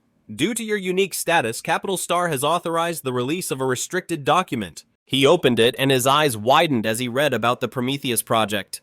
once a dominant force in biological genetic research on the Blue Star. After a classified incident, the institute was blacklisted by several nations. Its key researchers went underground, erasing their identities. The Yanmak was one of its most ambitious experiments. He slowly closed the file, realizing it right away. So you guys think my regular old taxi-driving dad was actually a senior researcher at Prometheus, and I'm one of his secret experiments? Please don't worry, the man in the trench coat said gently. The government isn't here to threaten you. I'm just here to inform you. After all, as an involved subject, you have the right to know the truth. It was clear he was afraid he would panic and do something reckless. You are now part of a nationwide cultivation program. Your safety is our top priority from now on. He looked at him expressionlessly. Bro, I'm probably calmer than you are right now. Seriously. Then his face changed in an instant, shifting into a petulant celebrity-like mode. What a drag! So much tension, so many questions. Society is really all about status. Huh. The man blinked silently, turned around and left without another word. As soon as he was gone, he rubbed his hands together, his eyes gleaming. He's finally gone. This exam was a jackpot. The best university offer. $2 million in scholarships, another $800,000 as a bonus, and most importantly, the draw for a new template. Here I come. He wasted no time in summoning the system interface and hitting draw. He knew that legendary level templates like Gatseal were rare, but he couldn't help but hope for another miracle. A black whirlpool appeared on the screen, filled with monstrous growls and resounding roars like a vault. Filled with ancient beasts. His jaw dropped. A moment later, the result appeared: D-class template, Colossus type. Humanoid bloodline skill size, increase up to 60 meters. High pressure, steam emission, evolutionary path. Proto-giant hybrid compatibility 1%. His eyes shone brighter with each passing second. So template skills can stack. If I combine the Colossus-type humanoid with the Emperor Berserker Mothra, wouldn't that make me the true king of the monsters? Meanwhile, inside a quiet villa, Brother Wolong, are you saying you're rejecting all your missions? That's right, cancel everything on my schedule. He hung up the call. The only sound left in the room was the faint audio from a TV broadcast. Wolong took a deep breath. His index finger began to tap rhythmically on the redwood table. Tap, tap, tap. And soon a dent formed in the spot where his finger was tapping. His younger brother Hua Peng had been missing for over half a month. The search party sent to the mystical zone returned empty-handed, not even a body. Wolong didn't need confirmation that his brother was dead. Worse, the scene had been wiped clean. No traces, no mistakes. Still, the rescue team didn't come back empty-handed from the last known location. They recovered samples, and tests revealed traces of nuclear radiation. Wolong was glued to the TV screen. Footage from the Sunching Martial Finals was playing. The image froze, showing a blinding blue beam of atomic breath. "Little brother," he muttered, "I told you to stay away from the underworld, to leave that life behind. Why didn't you listen to me? Before Mom died, she made me promise to take care of you. Now I can't even find your body." His eyes closed, heavy with grief and guilt. Next, the TV announcer declared the final winner Eden as valedictorian. Wolong slowly opened his eyes. Blasio, deadly calm, and a rare genius. Without a doubt, Capital Star University would surely come knocking, but it's a shame they wouldn't get the chance to see him enroll today. He planned to head to a Mystic Zone to test his new theory of combining the Gatseal template with the Colossus-type template in actual combat. But just as he was preparing, he received an unexpected letter from Chuso. The contents read, according to the Capital Research Institute, a new Mystic Rift is projected to open today at 3 in the afternoon on Red Tree Mountain on the outskirts of Anqing. The estimated danger level is C-class. I intend to investigate. Would you like to team up, Chuso? Eden's first reaction wasn't about the Mystic Zone. He was surprised that Chuso still sent handwritten letters in 2024, along with his swordsman cosplay and his archaic way of speaking. He was starting to seriously wonder, is this guy another transmigrator? By 3 in the afternoon, Red Tree Mountain had become crowded with people. Over 1,000 fighters arrived, including elite warriors and high-level organizations. At the base of the mountain, Eden met up with Chuso, who now had a sword hanging from his waist. "You've gotten stronger." He was surprised by how sharp Chuso's senses were. After all, he had used part of his prize money to buy several genetic serums, forcing his Colossus template's compatibility to 35% to ensure he was only a D-class monster. But it grew fast and worked fast. It was definitely worth it. While they waited for the rift to open, the two chatted casually. "So, Chuso, which university are you aiming for? Capital Star University?" There was something strange in Chuso's tone. When he said it, he noticed but didn't pry. He simply smiled and replied, "I guess that makes us future classmates." At that moment, the crowd around them erupted. The mystic rift is opening. A heart-wrenching shriek echoed from the rift. The next second, a monstrous bird with 3 twisted heads and coal-black feathers emerged halfway through the portal. This was clearly a high-level beast. It had fought its way to the front and became the first creature to emerge from the rift. But unfortunately for it, what awaited outside wasn't prey. It was over 1,000 warriors armed, locked, and loaded to kill. The mountains roared with the sound of unified battle cries. No one hesitated. The fighters charged towards the monster like a tidal wave, not caring in the slightest that it was still awkwardly stuck in the portal. The 3-headed bird thrashed in a panic, shaking each head as it tried to retreat, but it was stuck. In a matter of seconds, its enormous body was trampled and crushed under a stampede of swords, boots, and war cries. As the saying goes, the early bird gets the worm. Eden and Chuso, mixed in with the crowd, crossed through the rift right behind a wave of warriors. On the other side, they were met with a breathtaking sight, a forest of colossal trees over 100 meters tall that stood like skyscrapers piercing the sky. Suddenly, a thick metallic stench of blood flooded Eden's nostrils. He looked ahead. The entrance to the rift had already turned into a battlefield with a mini beast tide clashing against the arriving warriors. Screams, roars, and the clash of steel filled the air, merging into a brutal and chaotic symphony of war. He quickly realized that the warriors weren't just here to plunder the Mystic Zone. They were holding the front line for a reason. According to the Blue Star Defense Act, all licensed martial artists have both the freedom to explore Mystic Zones and the duty to protect the real world from beast tides. Anyone who ignores that duty and lets a tide slip into the outside world, causing civilian casualties, will be stripped of their warrior status and tried by a military tribunal. With great power comes great responsibility. Eden and Chuso joined the front line, pushing back against the approaching beast tide. The tide! Chuso activated his bloodline, unleashing waves of icy energy that froze the beast's paws in place, blocking the path ahead. Suddenly, a beast pounced on him from behind. In a split second, Das threw his atomic detonation fist, turning the ambusher into mist and molten flesh. "Watch your back," he said, completely unfazed. Then, almost lazily, he added, "These beasts from the Mystic Zone, not a single one can put up a decent fight." Behind him lay a field of smoking corpses. Suo was stunned. He had been carefully holding the line and had already annihilated an entire section of monsters. The creatures he killed weren't just burned, they were dissolved as if every cell in their bodies had disintegrated from within. That was the terror of atomic radiation, silent, invisible, and utterly devastating. And now, for the first time on the open battlefield, the walking nuclear disaster zone could unleash his power. The beasts howled as they charged at him and dissolved into pools of blood, cooked alive from a few feet away by the heat radiating from his body. Elsewhere on the battlefield, warriors locked in desperate melee turned their heads only to see the warriors behind them already relaxing and wiping away sweat. What the hell have they done already? Did they bring in some high-level mercs? No, that's the top scorer from the entrance exams, Onch Ching. The one who wasn't just an apprentice. How is a kid taking on entire waves of monsters by himself? Didn't you see this year's entrance exam broadcast? No.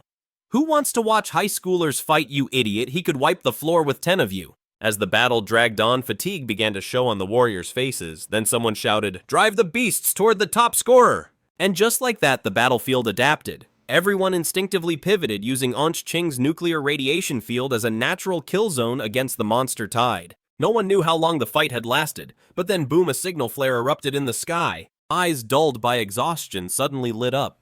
Decapitation confirmed. The alpha beast is down. We did it. The tide is breaking. The monsters are retreating. Don't give up. Finish them off.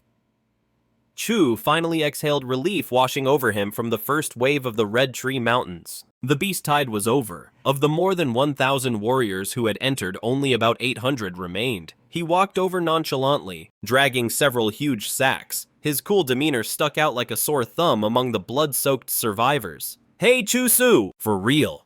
I'm running out of hands. How am I supposed to carry all this loot?" With a thud, he dropped several bulging sacks of monster cores in front of him. Chuso silently handed me a black-silver ring. "My spatial ring. Use it." "Wow, nice, a spatial ring. Those sell for tens of millions on the market." He enthusiastically stuffed the bags inside. "I knew you were secretly loaded. It's great you're loosening up again, thank heavens. If he hadn't taken out the elite beast, we all would have died out there." The crowd parted automatically as a tall, broad-shouldered man strode forward, radiating a straightforward energy like a wall. "Hello there, top scholar Ching," the man said with a warm smile. His name is Gusun, Regional Commander of the Silver Wolf Mercenary Corps. "I've heard what you did out there today. Exceptional work. Now, tell me, would you be interested in joining our corps? It won't interfere with your university plans. In fact, you'll receive tons of benefits, equipment access, and support. For someone like you, I'm ready to offer you an S-rank member contract on the spot." Gusun's offer immediately drew gasps from the surrounding warriors. The Silver Wolf Corps, a nationally renowned mercenary group, and its regional commander, recruiting personally. This was a once-in-a-lifetime opportunity. Becoming a warrior was an expensive path without the support of a faction. Few could get far with an S-rank contract.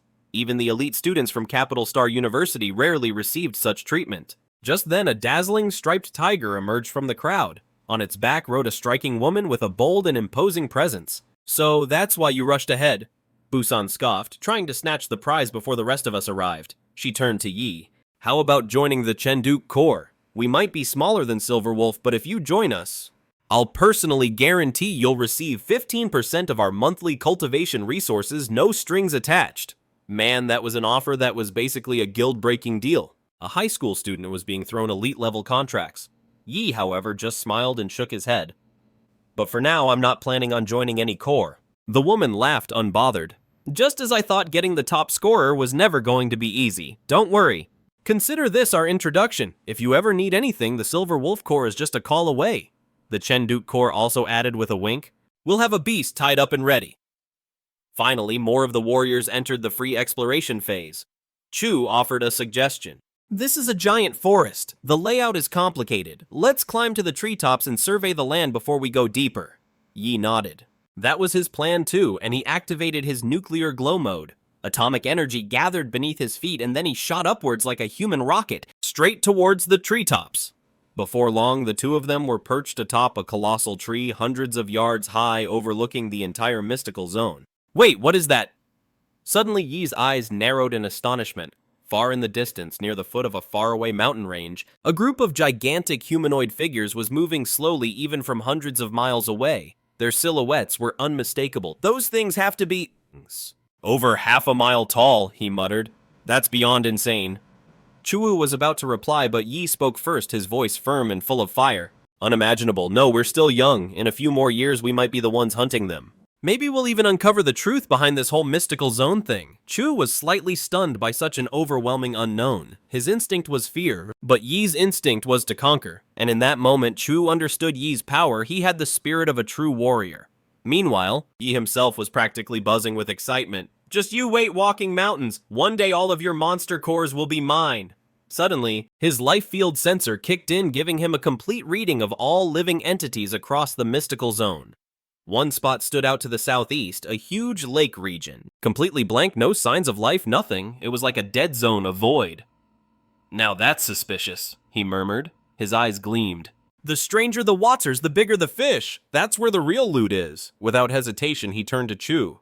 "Let's go. It's time to go big at the lake." Yi and Chu quickly made their way through the giant forest and reached the edge of the mysterious lake. To their surprise, three people were already there. One of them was someone Yi recognized, Rainy, who called out pleasantly surprised, Well, if it isn't Ching's little champion." Wan Yuli replied with a mocking smile. "Wait, you already know our local top scorer," one of his companions chimed in smiling. "Come on, introduce us. We've heard he plows through beast tides like a walking warhead." "Rainy, how long have you guys been here?" Yi asked. "Not long. We just got here. Two of our teammates, good swimmers, dove in to scout the area." Just as he finished speaking, a figure burst through the water's surface. It was one of Rainy's teammates. "Jackpot, guys, we just hit the jackpot!" The young man yelled, clearly thrilled. "Whoa, slow down. What kind of loot? There's a ruin down there, a real one. We're gonna hit it big." Yi nudged Chu. "Why is everyone so hyped about ruins?" Chuo explained that in mystical zones, there are ancient structures believed to be remnants of a lost civilization. People call them ruins. They say that modern martial arts, theories, and even parts of genetic technology were developed through reverse engineering from discoveries made in these places. Just then, Yu Yong finally noticed the two newcomers standing there. "Wait a moment, who are you two? Were you spying on us?" The tension rose until Huan Yuli quickly intervened. Yu Yang, calm down. These two are Wai Chuso, the top and second ranked from the On-Chin Martial Entrance exam. Their strength is far above average. We should let them join us. He casually clapped Chuso on the shoulder. Relax, man. We're not here to steal your loot. We're here to help you get it. Yang narrowed his eyes. Fine then. How do we split the profits? We're not part of your team, so we'll take a share based on contribution. If we earn it, we keep it, he replied smoothly. Yu Yang was clearly annoyed, but he knew better than to pick a fight with two rising stars. He sneered, all right, you're in, but don't try any funny business. I've got this figured out. Yu Yan led the way, diving into the lake. The others followed one after another. Thanks to their enhanced physical strength and lung capacity, the 6 warriors dove about 30 meters deep. There they located the marker Yu Yang had left. He led the group into a submerged cave tunnel. This passage leads to the ruin, he said. Once they surfaced inside the cave, Yu Yan immediately looked around. Where's Lee? I told him to stand guard here. Maybe he found something and decided to keep it for himself. One of the teammates muttered, clearly irritated. Yu Yang took out his radio and tried calling Lee several times but got no response. When you first got here, did you check for any signs of monster activity? Wan Yuli asked calmly. Of course, we even deployed charges to attract beasts. Nothing showed up, not even a single strand of fur. Lee is missing. Are we really sure we should keep going? A hesitant teammate asked. After a brief silence, Yu Yang gritted his teeth and barked, we have to explore it. Wealth and glory are right in front of you. If you're too scared to reach for them, you'll be stuck at the bottom forever. Anyone who's afraid to die can leave now. But if you want to get rich, follow me. No one moved. Even the teammate who had just expressed his doubt remained silent.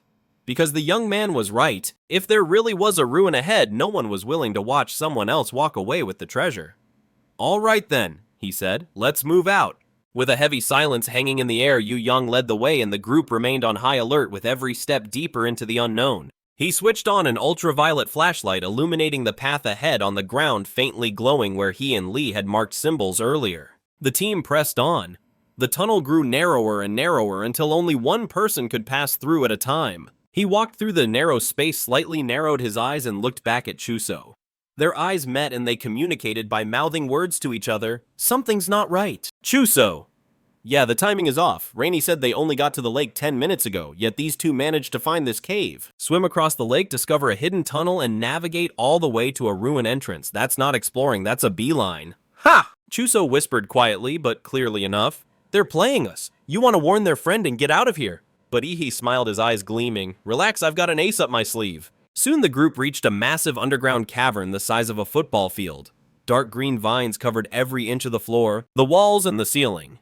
But what chilled them to the bone were the things tangled in the dim vines. Lifeless monster cores and piles of ash where creatures had been reduced to dust. No wonder the lake had been so eerily quiet. Something down here had already devoured all the other predators. Wan Yuli's expression instantly darkened. His voice was cold. Yu Yang, where is the ruin you promised? One of his teammates let out a blood-curdling scream, pointing to the other side of the cavern. There, a mummified corpse hung suspended in the air, pierced cleanly by thick vines. Judging by the clothes, it was Li Wei. Wan Yuli and another woman stumbled back, pale and horrified. Yu Yan, meanwhile, collapsed to his knees, clutching his head and muttering hysterically. The ruin, where is it? It was supposed to be here. Lee is dead. How did he die? The vines, the vines... Suddenly, clarity flickered in his eyes. His voice broke into a desperate scream. I think the vines got to me too. Run, splat! His head exploded like a firecracker, sending blood and bone flying from the shattered remains. Several vines slithered out, writhing like demonic tentacles. Yu Yan! Huan Yuli screamed, her voice choked with disbelief and horror. In that instant, Yi acted, unleashing a devastating atomic breath directly at the threat. Boom! A hot beam of blue energy blasted forward, incinerating the upper half of Yu Yan's body, along with the twisting vines that had infested it. Yi's eyes were cold, his tone even colder. I didn't expect a monster with this level of intelligence. It killed 2 fighters, took over one of their minds, and then used their body as bait to lure in more victims. That's not hunting, it's strategic ambushing, which means we're already deep inside its feeding ground. A rumbling sound came from behind them. Huge boulders and thick vines suddenly collapsed over the only exit, sealing them in completely. Su's gaze fixed on the moving vines. I've read about this species. It's a level 2 royal class monster, a ghost vine demon. Wan Willis, her breath hitching. Royal class bull. Those things aren't measured in normal tiers. We're all tier 1 at best. We can't handle that kind of power. He flashed a wide grin, his white teeth gleaming. I don't care what tier it is, watch me tear it to shreds. Just as he was about to activate his Titan form, boom! The rock tunnel behind them erupted open. From the other side, a figure emerged clad in black, his body wreathed in raging blood energy that warped the very air. A trail of crimson smoke billowed behind him like a battlefield banner. I've come to kill you. Someone in the group gasped. That's Blood Chi Smoke. He's a level 8 martial artist. He glanced back calmly. I didn't expect someone to still be following me. Toda Long frowned. I had someone use radiation to contain a beast hiding in the Red Tree Mountains. I knew it had to be you. I just followed the residual radiation. It led me straight here to stay hidden. I held my breath, slowed my heartbeat, even faked death in the underground caverns. But you still noticed and even blocked the path with rocks. Yi, no wonder you're the one who nearly wiped out my entire clan. He looked genuinely confused. Who are you, some old man? You just barged in and started ranting. Do we know each other? Cut the act. Toda Long roared like thunder and lunged with explosive force, but his expression changed mid-charge. This wasn't an ancient ruin, it was a monster's lair. No, this was the lair of a vine. I was lured here on purpose. This was all a trap. Damn you, this was your plan all along. Toda Long cursed. That Ojite vine drains energy and releases a neurotoxin. If this drags on, I'm as good as dead, you cunning bastard, and the Toktatsidor vine unleashed wave after wave of tendrils trying to tear him apart, but his fist blasted through them like cannonballs shattering every vine. By watching from the side remarked, you talk a lot for someone we just met. Shut the fuck up. I came here to kill that bastard, not to get tangled up with a bunch of weeds. Suddenly, Wan Yuli screamed, this whole cave is going to collapse from your fighting. Stand back, Yi shouted. His body was suddenly coated in a rough dark blue hide like armor. Glowing cracks spread across his skin, pulsing with radiant blue energy as he opened his mouth. The vertebrae along his spine lit up one by one like a power circuit. Then he unleashed his power. Atomic Breath. The blue beam pierced through the cavern ceiling, shot through the underground lake, and blasted into the sky. The lake water gushed through the hole and into the cave, revealing an escape route. Yuli, you guys go first, he shouted. You're not going anywhere, Hualan roared. His energy erupted, vaporizing all the nearby bit tendrils. He then stomped the ground, launching himself like a missile straight toward Yechuo, and drew his sword the moment danger struck his bloodline. Power surged, and his soul-piercing sword aura froze everything in its path under a thick layer of frost as his icy slash clashed with a fiery punch. Steam erupted everywhere, blanketing the cavern in mist. As long as I'm here, you won't lay a finger on them. Shh, bold words, boy, the lanky man sneered. I'm an 8th level marshal. You think a little frost is going to stop me? But before he could finish his boast, Yi had already closed the distance and fired an atomic punch at point-blank range. A blinding surge of blue light illuminated the entire underground cavern, caught completely off guard. Yualan was sent flying into the stone wall with a thunderous crash. Get out of here, that guy is too strong for you right now. Leave him to me. Hearing Ye Chuo's firm voice, he realized that staying would only be a burden. He turned and retreated without hesitation. Moments after Chusu left, the cavern began to collapse. Huge boulders came crashing down, exposing the thick roots of the Kiju vine that were writhing. But faced with Hualan and the approaching monster, Yi was unfazed. Instead, he raised his hand and bit down hard on his own flesh. On the surface, Wan Yuli and the others waited by the lake, watching as the water churned violently. The rumbling of collapsing rock echoed from the depths. When Chusu finally emerged from the lake, Wan Yuli let out a sigh of relief, only to realize that Ye hadn't followed him up. Just as Wan Yuli was about to speak, a deafening boom erupted from the lake. A brilliant blue bolt of lightning shot into the sky, illuminating the entire lake. When a titan transforms, the process releases an immense burst of energy that often takes the form of thunderous lightning, especially in the case of a colossal titan whose transformation produces the most devastating energy output due to its massive size. It's so destructive that it's often compared to a humanoid nuclear bomb capable of leveling an entire military port upon transformation. This time, the one transforming was none other than the atomic-powered human Gatsile. What erupted from him wasn't just light, it was a full-blown nuclear event. Hualan was instantly incinerated by the blast, charred before he even had time to react. Torrents of lake water shot upward, flooding the air. Clouds of steam formed as if the entire lake had begun to boil. Through the mist, the group vaguely saw a massive shadow, but it vanished just as quickly, leaving them unsure if it was real or just their imagination. As they were on high alert, Yi crawled out of the water and shouted, "Chusu, toss me some clothes!" After he changed, Chusu asked curiously, "What the hell was that explosion? Ye casually made something up? That mysterious fighter blew himself up with a plasma bomb. He took the bloodline down with him." Chuso scratched his head, "But I swear I saw some kind of giant in the mist." "No, that was just the explosion playing tricks on your eyes." Yi quickly interjected. After shaking them off, he let out a sigh of relief. If they ever found out he had a monster transformation template, things would get complicated fast. He overdid it a bit. The guy was vaporized. There wasn't even a corpse left to loot, but at least Kitty managed to secure the core of the power vine. After barely surviving their ordeal, Wan Yuli and the others were completely exhausted and ready to leave the secret realm. "I'll head out first," Wan Yuli said and apologized. "I'm sorry for getting you into this mess. Not only was this trip a waste for you, but you even had to save us. We'll compensate you once you're out." Ye smiled. "Come on, Yuli, don't be so formal. Let's just call it payback for the time you helped me. If you try to pay me back again, I'll end up owing you everything." Wang Yuli chuckled and dropped the subject. He waved goodbye and left with his team, and Yuo continued to explore the secret realm. Thanks to Y's powerful vital field detection ability, they got some good loot. On the third day, feeling they had gathered enough, they decided it was time to leave. Upon returning to the real world, they looked up and were stunned to see planes flying overhead. It's only been a few days and this place has already become a city with cargo planes. Man, the speed of infrastructure in this country is insane. He headed to the Relic Appraisal Center to get his loot assessed and pay the 10% tax. "Sir, please be careful." The staff reminded him that if these items were damaged, you'd be at a loss too. He scratched his head. "Sorry for bringing so much stuff. If I don't start unloading quickly, you guys won't be done by noon." "Don't worry, sir. We're professionals," the staff assured him with a smile, and with a sigh, he took off his space ring and then started pulling out bags one after another. As the staff member watched him pull out the last bag, she couldn't help but mutter to herself, "Bag after bag."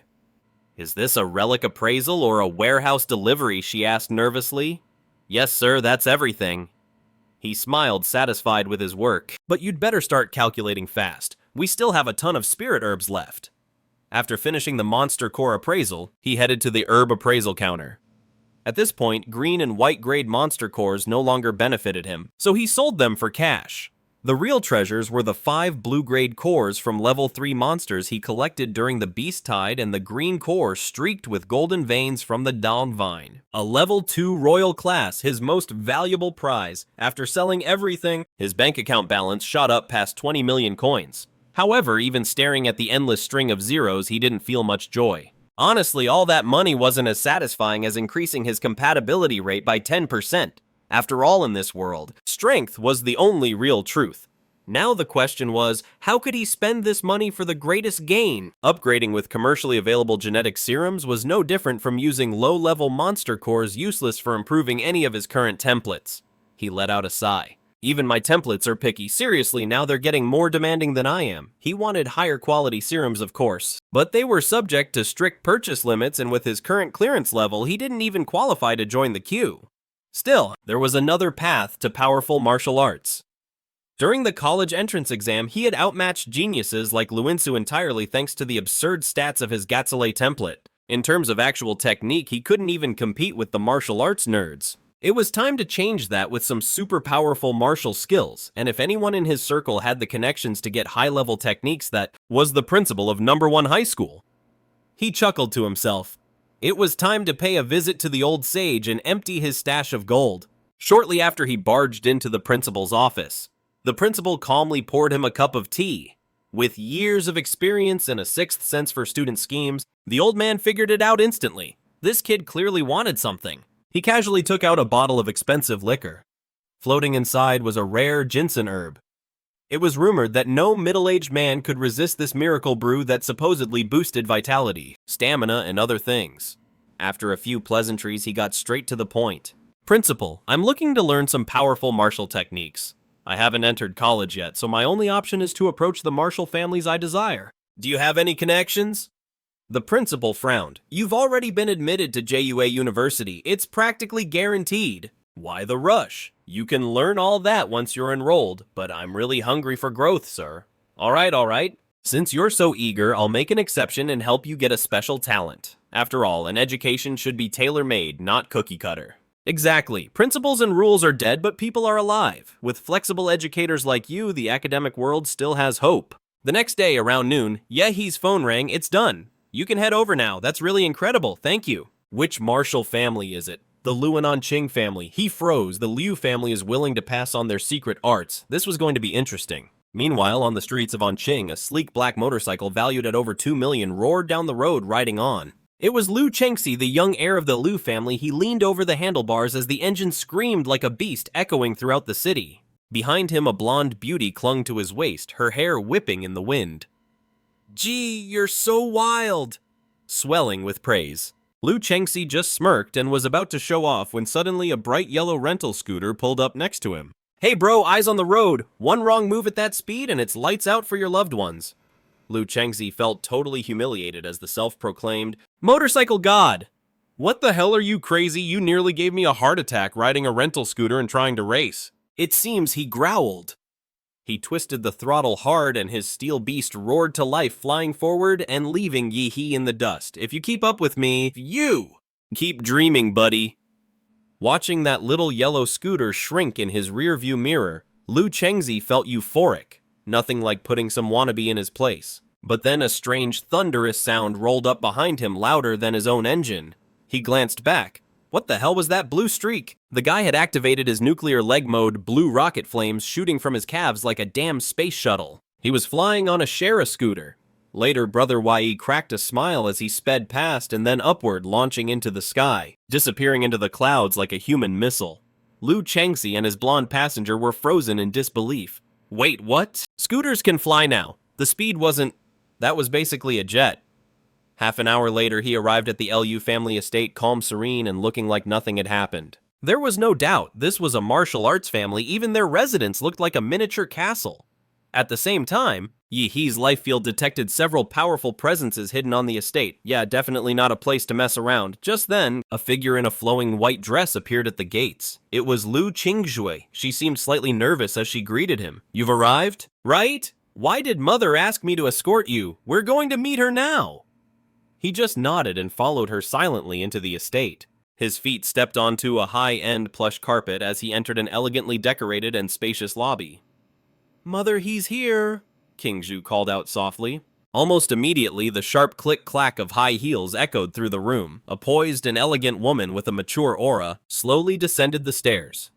He looked up and was momentarily stunned. Liu Qingshu's mother was breathtaking. Time hadn't dulled her beauty, it had refined it like a fine aged wine. Her presence grew more alluring and elegant with the passing years. Watching the scene unfold, he held his breath and screamed internally, "Prime Minister, I get it now!" A few days earlier, after the college entrance exam, Liu Qingxue had returned home expecting her strict mother to scold her harshly. She had braced herself for punishment, but to her surprise, her mother simply invited her for tea in the study. A rare quiet moment. "Qingxue, relax. I saw the live stream of your battle with that boy. And you did well. His strength would be impressive even in the elite exams of Huadu. There's no need for you to punish yourself. In this generation, you're the only one truly capable of carrying the future of the Liu family. Your brother lacks the talent. He could never carry the legacy." Qinlan reached out and gently pinched her daughter's cheek, her expression a mix of tenderness and worry. "Your father died too soon and without any strong relatives to support us. The Liu family has been forced to retreat to this small corner of Anqing. If a major clan were to propose a political marriage, we wouldn't have the strength to refuse. Our 100-year legacy could be swallowed whole. He is exceptional, gifted, humble, with a clean past and a limitless future. And from what I've seen, he isn't a power-hungry schemer. I would like to see you with him. What do you think?" Insu looked directly into Liu Qingxue's eyes, her tones soft yet firm. "You don't have to answer me now. Spend some time with Yi first." Qinlan came down the stairs and said, "Welcome to the Liu family." Yi barely resisted the urge to strike a dramatic pose and declare himself chosen by fate. Instead, he bowed respectfully. "Hello, Auntie, a small gift for you." Qinlan didn't even glance at the gift. Instead, she smiled and said, "I heard from your headmaster that you're interested in advanced martial techniques. Insu will take you." He was stunned. He didn't expect her to be so direct. "No tests, no hoops to jump through, just pure generosity. Insu will guide you to the Liu family's martial vault. But keep in mind, you can't take any techniques out. It's 1 day of study and that's it. In the deepest part of the vault, there are 3 Sinuang-class martial arts. Whether you can learn them depends on your own ability. Hearing that even Sinuang-level skills were on the table, he inhaled sharply. Understood. Then, allow me to thank the Liu family for this incredible opportunity. And he specifically thanked the Liu family, not Qinlan personally. That word choice carried weight. It implied a formal acknowledgement of a favor, a future promise. If the family ever needed him, he would be there. Qinlan really liked the nuance. The more she looked at him, the more she liked him. However, he was starting to feel weird about the strangely intense way she was looking at him. Soon Insu began to guide him to the martial vault. As they walked together in silence, he couldn't help but notice. Was it just him, or... Insu was acting more shy than before. Insu! Why do I feel like you've been avoiding my eyes this whole time? He suddenly stepped forward and stared at her, catching her by surprise. It was like staring into the eyes of a startled deer. Insu had never been this close to a boy before. She could feel his warm breath brushing against her cheek, sending a strange tingle through her. Flustered, she took half a step back. And no, I wasn't. Why are you getting so close? Still bickering, the two continued on until they reached a hidden underground stone chamber. He reached out and ran his hand over the surface of the rough and solid wall. It was obvious this stone was no ordinary one. Insu spoke, "This is the force dampening stone. It was excavated from a secret realm. Even a warlord-class strike wouldn't break it." Ya's eyes lit up. "Can I hit it once?" She blinked in surprise. It wasn't the reaction she expected. Most people would be in awe, not eager to punch it. Yi clenched his fist, every cell in his body brimming with atomic energy as a blue light coursed over his knuckles. His fist cut through the air and struck the wall with its full force. A shockwave erupted, sending Insu and her white dress fluttering, but instead of an explosion, the blue energy was absorbed directly into the wall. It rippled outward like water in a calm lake, dispersing into waves that left not even a scratch behind. He could feel it clearly. His normally unstoppable all-out strike had been swallowed like a stone tossed into the sea. More than 90% of its power simply vanished into the wall. "Come on, I'll take you to choose a martial art." Insu, seeing him finally stumped, couldn't help but smile. She walked ahead, her steps noticeably lighter. The skills here are sorted by category, movement techniques, defensive forms, body cultivation, swordsmanship, that kind of thing. As she spoke, she handed him a sleek black and gold identification card. You just have to swipe it to access whatever you want. The Zanzhuang class techniques are in a private chamber in the back and it's well protected. But listen, you're not going to master one in a day. In fact, at most, you'll just scratch the surface. Honestly, she added, I don't know if my mother did you a favor or set a trap for you, so I should help you choose a few high-level skills that aren't quite at the Tianga level, but they would be much easier for you to learn and in fact would suit your style. He grinned. Look at you worried about me. Then he got serious. If I don't even dare to face the strongest option when it's right in front of me, I might as well give up now and go home. Seeing how determined he was, Chinsu said nothing more, stepped forward and opened the thick black stone door of the vault. Inside were 3 lockboxes, each labeled with a name. 2 of them read Ephemeral Shadows and Primordial Jade Fingers, the same techniques Chinsu had shown before.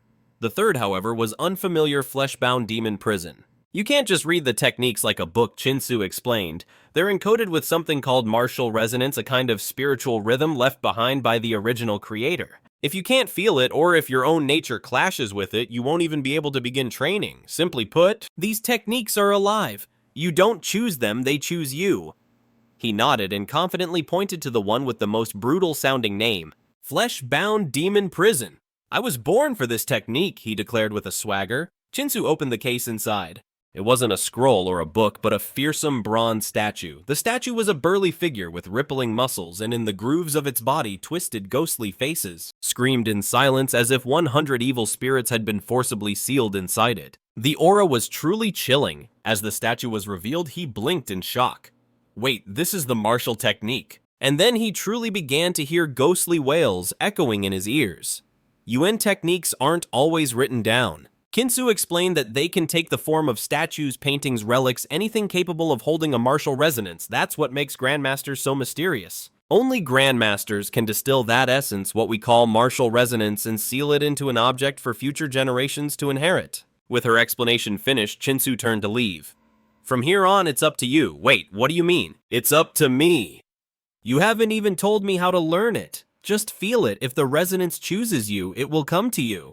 He stared after her, completely bewildered. She's messing with me. Whatever, thinking too much gives me a headache. With that, he just dropped face first onto the floor. And he muttered, "If it's all about fate, I'll let fate find me in my sleep." And just like that, he was out cold. Watching from the surveillance room, Kinsu let out a sigh and face-palmed, and honestly, this is so sudden.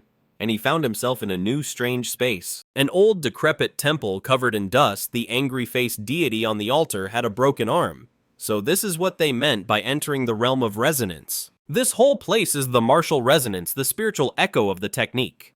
He tried to channel his power, but nothing. Not a single spark. Not even a flicker of atomic energy from his demon or template. He was like being reduced to a powerless civilian. Fortunately, the monster interface was still working, flashing a warning that the host's consciousness was detected in an unknown domain and activating mental body reinforcement to prevent death. But it wasn't just the system. A rough, wild voice suddenly thundered in his ears. On the remaining arm of the wrathful-faced guardian statue, a huge brute now stood built like a battle-hardened grizzly. The man had the eyes of a starving wolf and stared him down.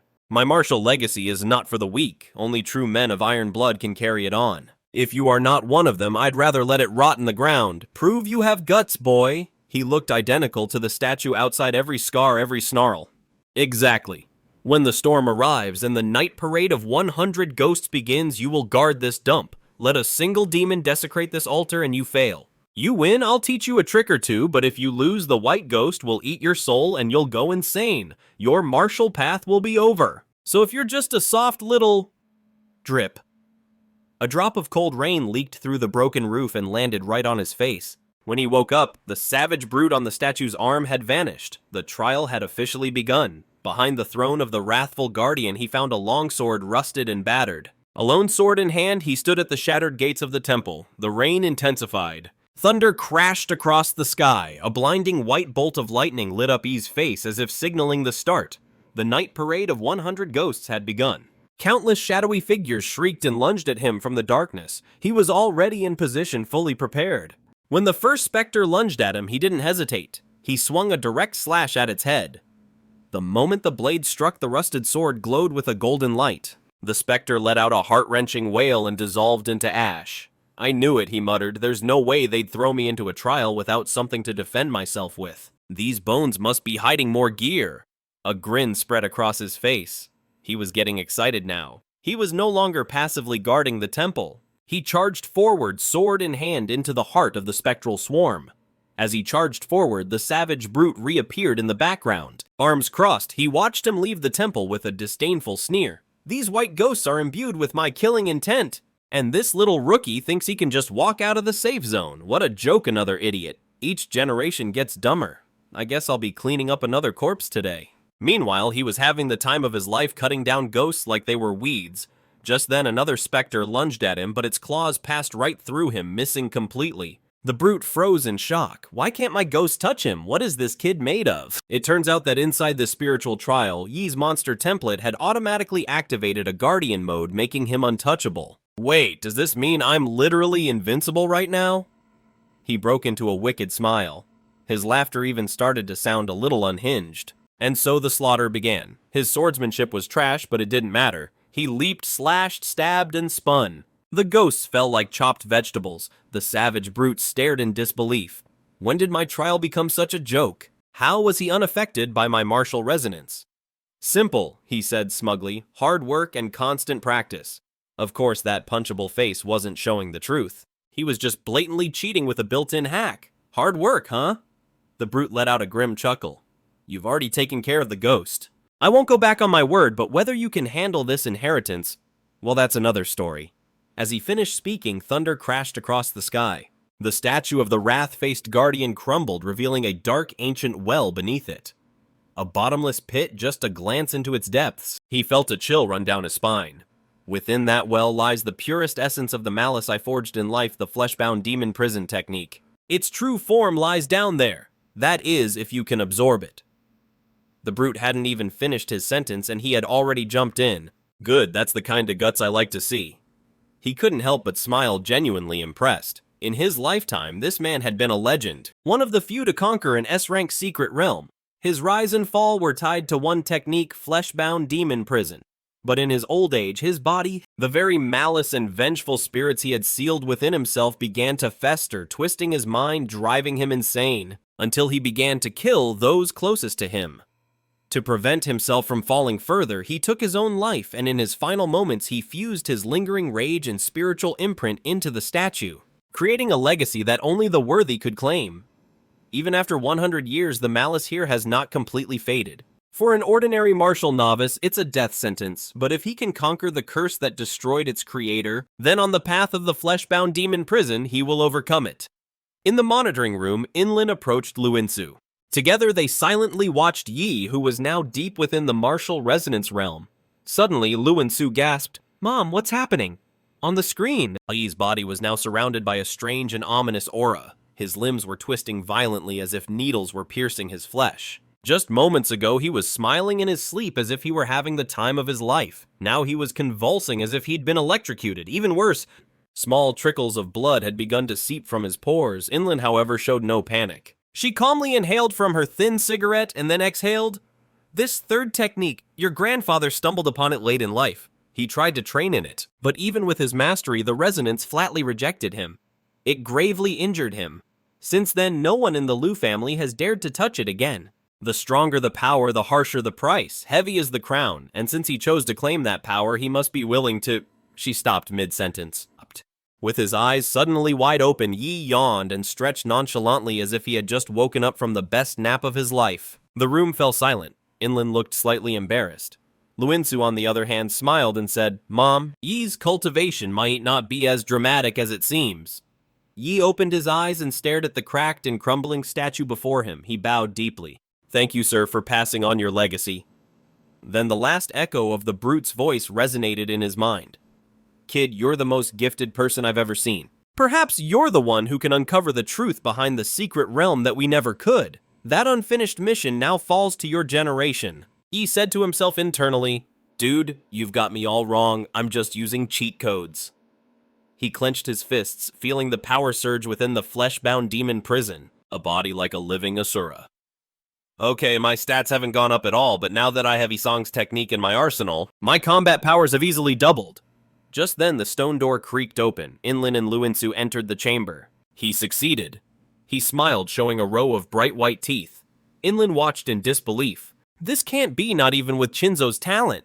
It takes at least 1 full week without sleep, constant immersion in the resonance to grasp the Sin Wang technique. Yi, how long were you in there? 1 hour. He breezed his way to mastery in a flash. Luinsu looked at Yi, who now wore a smug little smile. "Everyone always calls me the genius, but the real genius is standing right here." Noticing their skeptical looks, Yi chuckled.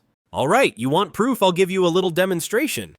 He gathered his chi from his dantian, channeling it into his palm. Normally, martial chi was invisible, but this was not normal. What formed in his hand was black and red, crackling with malice, a twisted and corrupted aura born from the spiritual trial that, in the uncle's simple words, worked like a video game enchantment that codes weapons or strikes to boost their damage and lethality. Mountain-shattering fist.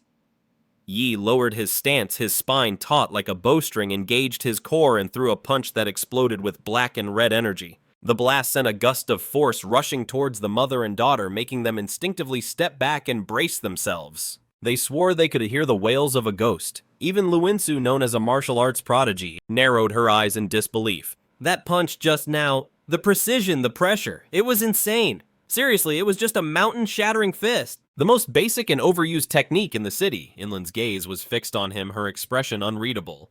Yi, I really didn't expect to be so wrong about him. On the other hand, he was getting visibly uncomfortable under her intense stare. "Ma'am, please." His daughter is literally right beside him. "Don't make this some weird romantic subplot. I don't want to become the head of this household." She said sweetly. "Since you've already mastered one Chinwang technique, do you want to try the other two? You still have a whole day of learning left." Chinlan raised an eyebrow and glanced at her daughter. "Child, please. I'm trying to secure this genius as a future son-in-law, but he's not officially part of our family yet. We can't just hand over the L clan's entire playbook all at once." And having lived a whole second life, he knew the importance of not being greedy, so he smiled politely. "That's not necessary. At this point, one technique is more than enough. I'll need time to truly master it. Besides, Annie, I'm a bit tired and I have things to take care of at home." Chenlon appreciated his restraint even more. Very mature. The housekeeper told me you showed up on a rental scooter. You can go to the garage and pick out a car, you'll need something more comfortable. Which reminded him of someone he'd seen earlier. Actually, Annie, I saw a guy riding a motorcycle earlier. He looked seriously cool. Do you have any of those? Chenlon chuckled. Oh, of course, you like motorcycles too. Same taste as my rebellious son. I'll give you his favorite, the best one in his collection. A few minutes later, Liu Chang arrived home just in time to hear Aunt John the housekeeper mutter something about his mother bringing home a future son-in-law. Some son-in-law. I have to see what lunatic thinks he's worthy of my sister. She's not just beautiful, she's a once-in-a-century prodigy in all of Onqing. There's no way some random guy is good enough for her. That punk on the rental scooter from earlier really pissed me off. He scared the girl I just picked up. If I see him again, I swear I'll show him what real trouble looks like. Just as Liu Chang was fuming with rage, something whizzed right past him. He turned and his jaw dropped. Wait, that's the rental scooter guy. Dude, why the hell is he riding my custom bike? Later that night back at home, he took out 5 monster cores he had collected from the secret realm. Time to gobble them up and absorb the power within. Last time swallowing them dry almost killed him. This time he came prepared with some dipping sauce. He picked up a core, dipped it in his signature spicy sauce, and swallowed it whole. Instantly, a surge of energy erupted in his limbs, flooding his body with warmth. He opened his system panel in the Red Tree Mountain realm. He had used the Titan form template at about 160 feet tall. Compared to normal monsters, it was a behemoth, but compared to that thing, the mountain-sized divine entity hidden in the fog, he was tiny. Alright, then let's make it bigger. He dumped every point into the Titan template. Then, without hesitation, he picked up the rarest of the cores. The green one streaked with golden veins, dipped it in sauce, and swallowed it like a hot snack just as he was about to let the special monster core be absorbed by his Gatsil template. A system alert popped up unexpectedly. Ding! The legendary Gatsile template has absorbed a genetic mutation from a high-level plant-based life form. Mutation detected. Do you wish to prevent the template from mutating, yes/no? He didn't hesitate. A template mutation meant it could evolve into a completely new subclass. It could be stronger or weaker, but what if it rolled into some trash tier form that was a major downgrade? Screw it, he muttered. Life is about taking risks. From a rental scooter to a superbike, he hit do not prevent mutation. The system chimed again. Frowning face. Mutation path unlocked. Legendary Gatsile plus S-class variant plant attribute. Planet Gatsile template. When the current template reaches 100% integration, there will be a 2% chance of evolving into a planet Gatsile. Absorbing more high-quality plant-based life forms will further increase that probability. Hearing the alert, he took a deep breath. Oof! Jackpot. The external appearance of planet Gatsile might be similar to the normal version, but its size was on a whole other level. Over 900 feet tall and weighing more than 1 million tons made it officially the largest Gatsile in history. And as for power, all its stats were directly superior to the legendary version, but first his current template needed to reach 100% integration. Everything happened fast. First, while he was still planning his next steps, a deafening explosion rocked the outside world through the window. Flames erupted into the sky, lighting up the entire night. He froze. What the hell is this terrorist attack? The armed forces had already moved in, sealing all exits of the compound. Search every inch. Don't let a single one escape. Just then, someone knocked on E's door. The original host was a loner, had no friends, and especially not the kind who would show up unannounced at a time like this. He hadn't ordered food or received any deliveries. Who the hell could it be? Staying on high alert, he braced himself.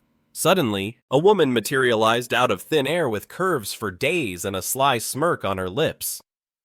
Oh, my little sheep brother, I've heard you're not just any fighter. Right, I was just planning to hide something here and tweak your memory a little, but since you've noticed me, it looks like I'll have to beat you so bad you won't even think of running. A venomous aura slithered from her, clinging to him like a predator.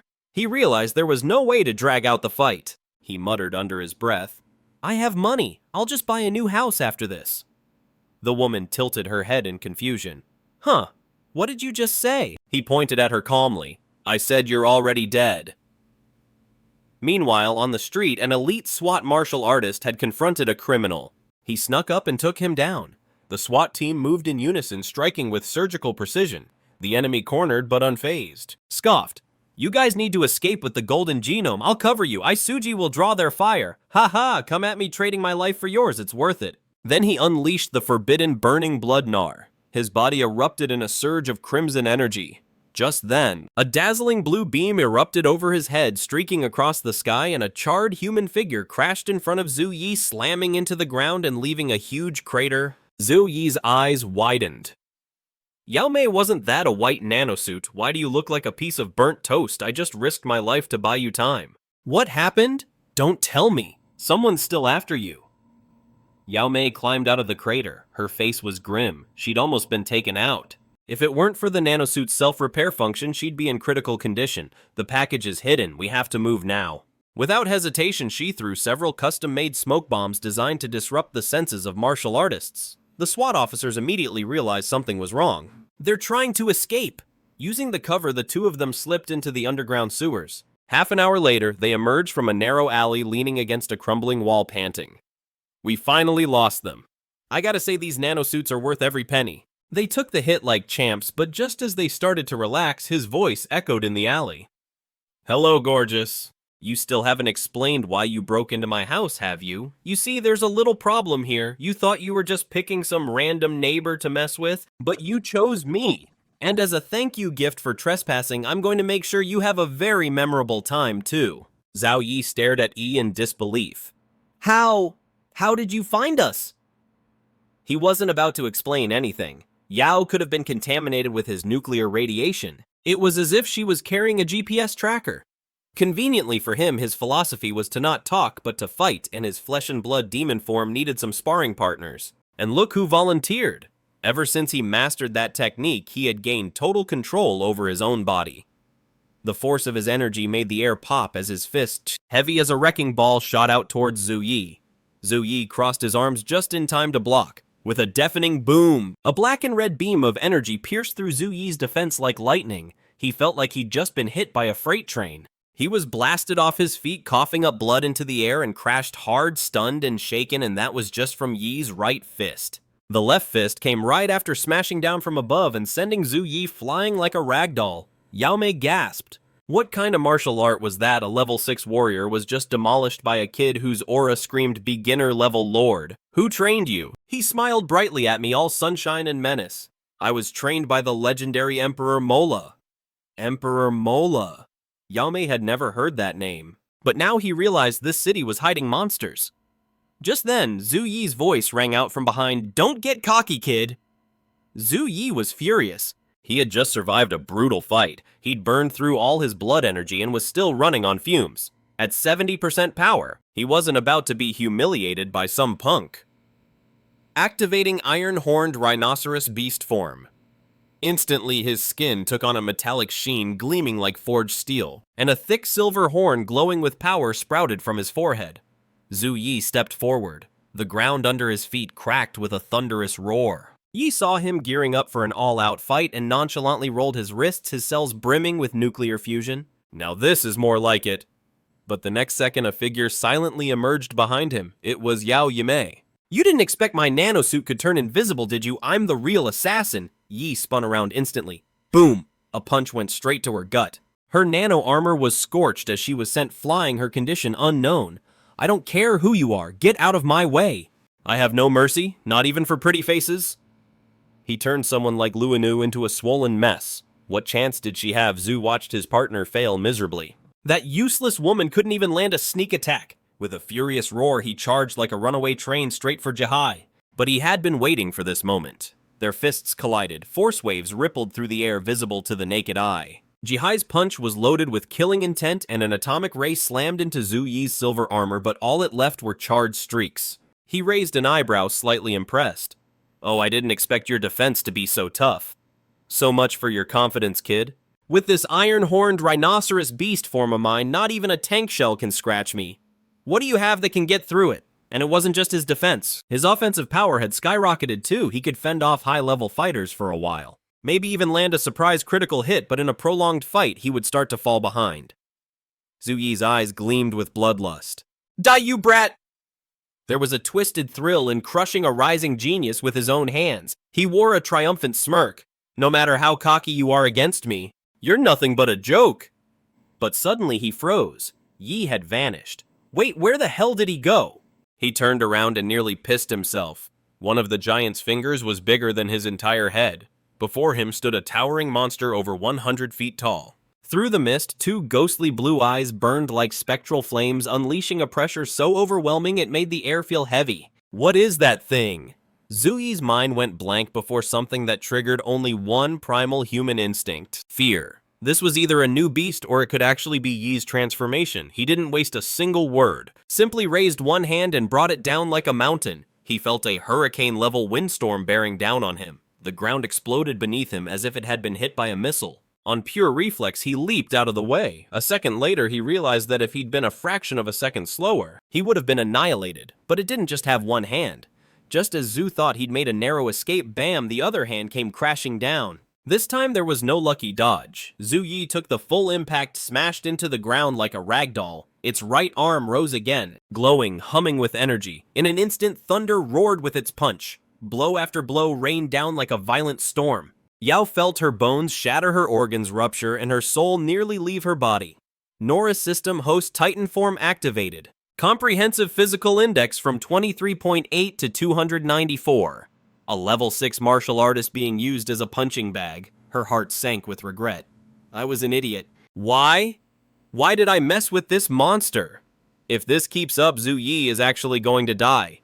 She couldn't let him die here. There was no escape anymore. Only one option remained: a desperate counterattack. Perched atop a nearby building, she stared at the towering giant whose body eclipsed the structure itself. She leaped down in a swift, calculated arc, her form twisting in midair in an instant. She reached the giant's throat with taut yellow threads that glowed faintly, the molecular wires of her nanosuit sharp enough to slice through reinforced alloy. She figured this transformation came from some kind of genetic ability. As large as it was, the human body still had its weak spots, and the throat was one of them. A crimson flash split the air, but what surprised her most was that the giant didn't even defend itself. It simply let her slice its throat open. The giant's colossal head toppled off, and the ground trembled from the impact. Yo exhaled sharply, her voice trembling, but then her eyes widened in terror. The giant's mouth slowly opened from deep within its throat. A glowing blue light came to life. A rising hum of destruction echoed in her ears, growing swelling until it was deafening. "Monster," she whispered in despair. In that moment, she felt as if even the heavens had sentenced her to die. The last thing she saw was an endless flare of radiant blue. The atomic breath consumed her completely. The blast tore through a nearby skyscraper, leaving a dazzling blue arc streaking across the sky. As the breath ended, a wave of scorching air erupted, engulfing the entire area in a sea of searing heat. Yi slowly advanced toward Zhu Yi. He loomed over the bloodied and broken man at his feet. In a deep, gravelly voice, he said, "You're next." Zhao Yi, with his bones shattered, still struggled to get up. "Monster," he hissed. Yi looked down, his gaze cold and emotionless. "If you choose to kill, you'd better be prepared to die. That is the fairest rule there is." Just then, sirens wailed in the distance, growing louder. The battle had clearly drawn too much attention. Security forces were closing in and fast, and just as he prepared to finish Zhu Yi, he spoke up. Zhu Yi suddenly laughed, his eyes full of venom. "If I'm going down, I'm taking you with me. That woman Yao Jimei, the one in the nanosuit, she hid something in your house. Something called the Golden Genome." Zhu let out a twisted laugh. "It's all yours. Now the endless manhunt begins. Run as far as you can. Ha! I'll be waiting for you in hell!" He cut him off with a swift kick to the head. "Shut your trap, you talk too much." The sirens were getting closer. He had to get rid of the body quickly. He might have gone a little overboard this time, especially with that giant hole punched clean through the building. Yeah, definitely overboard. He hurried back to his apartment under the cover of night. He immediately contacted Inland for help. "Aunt In, how's the police investigation going?" "Are you handling it?" she replied coolly. "But things are getting messy in Blue Star lately, so it's best to lay low until things cool down. Aunt In, you know me. I'm the picture of innocence." He let out a sigh of relief. Thank goodness, that atomic breath move of his was way too recognizable. The cops would have been on him instantly. Back inside, he finally found what Zhu had mentioned, the Golden Genome, so this is what they were fighting over. It was a sealed silver cylindrical container with a disturbing company logo on it, a black eagle with its wings spread. But the wings were just fleshless skeletal bones. I've seen this before, it's the symbol for Laser Bird. One of the biggest biotech conglomerates.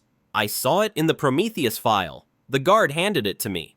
So those two must have stolen this thing from Laser Bird and were being chased while trying to escape. Judging by Soy's last words, it was clear she wanted to dump this nuclear-grade mess right in my lap. I glanced at what used to be my living room, now just a disaster zone.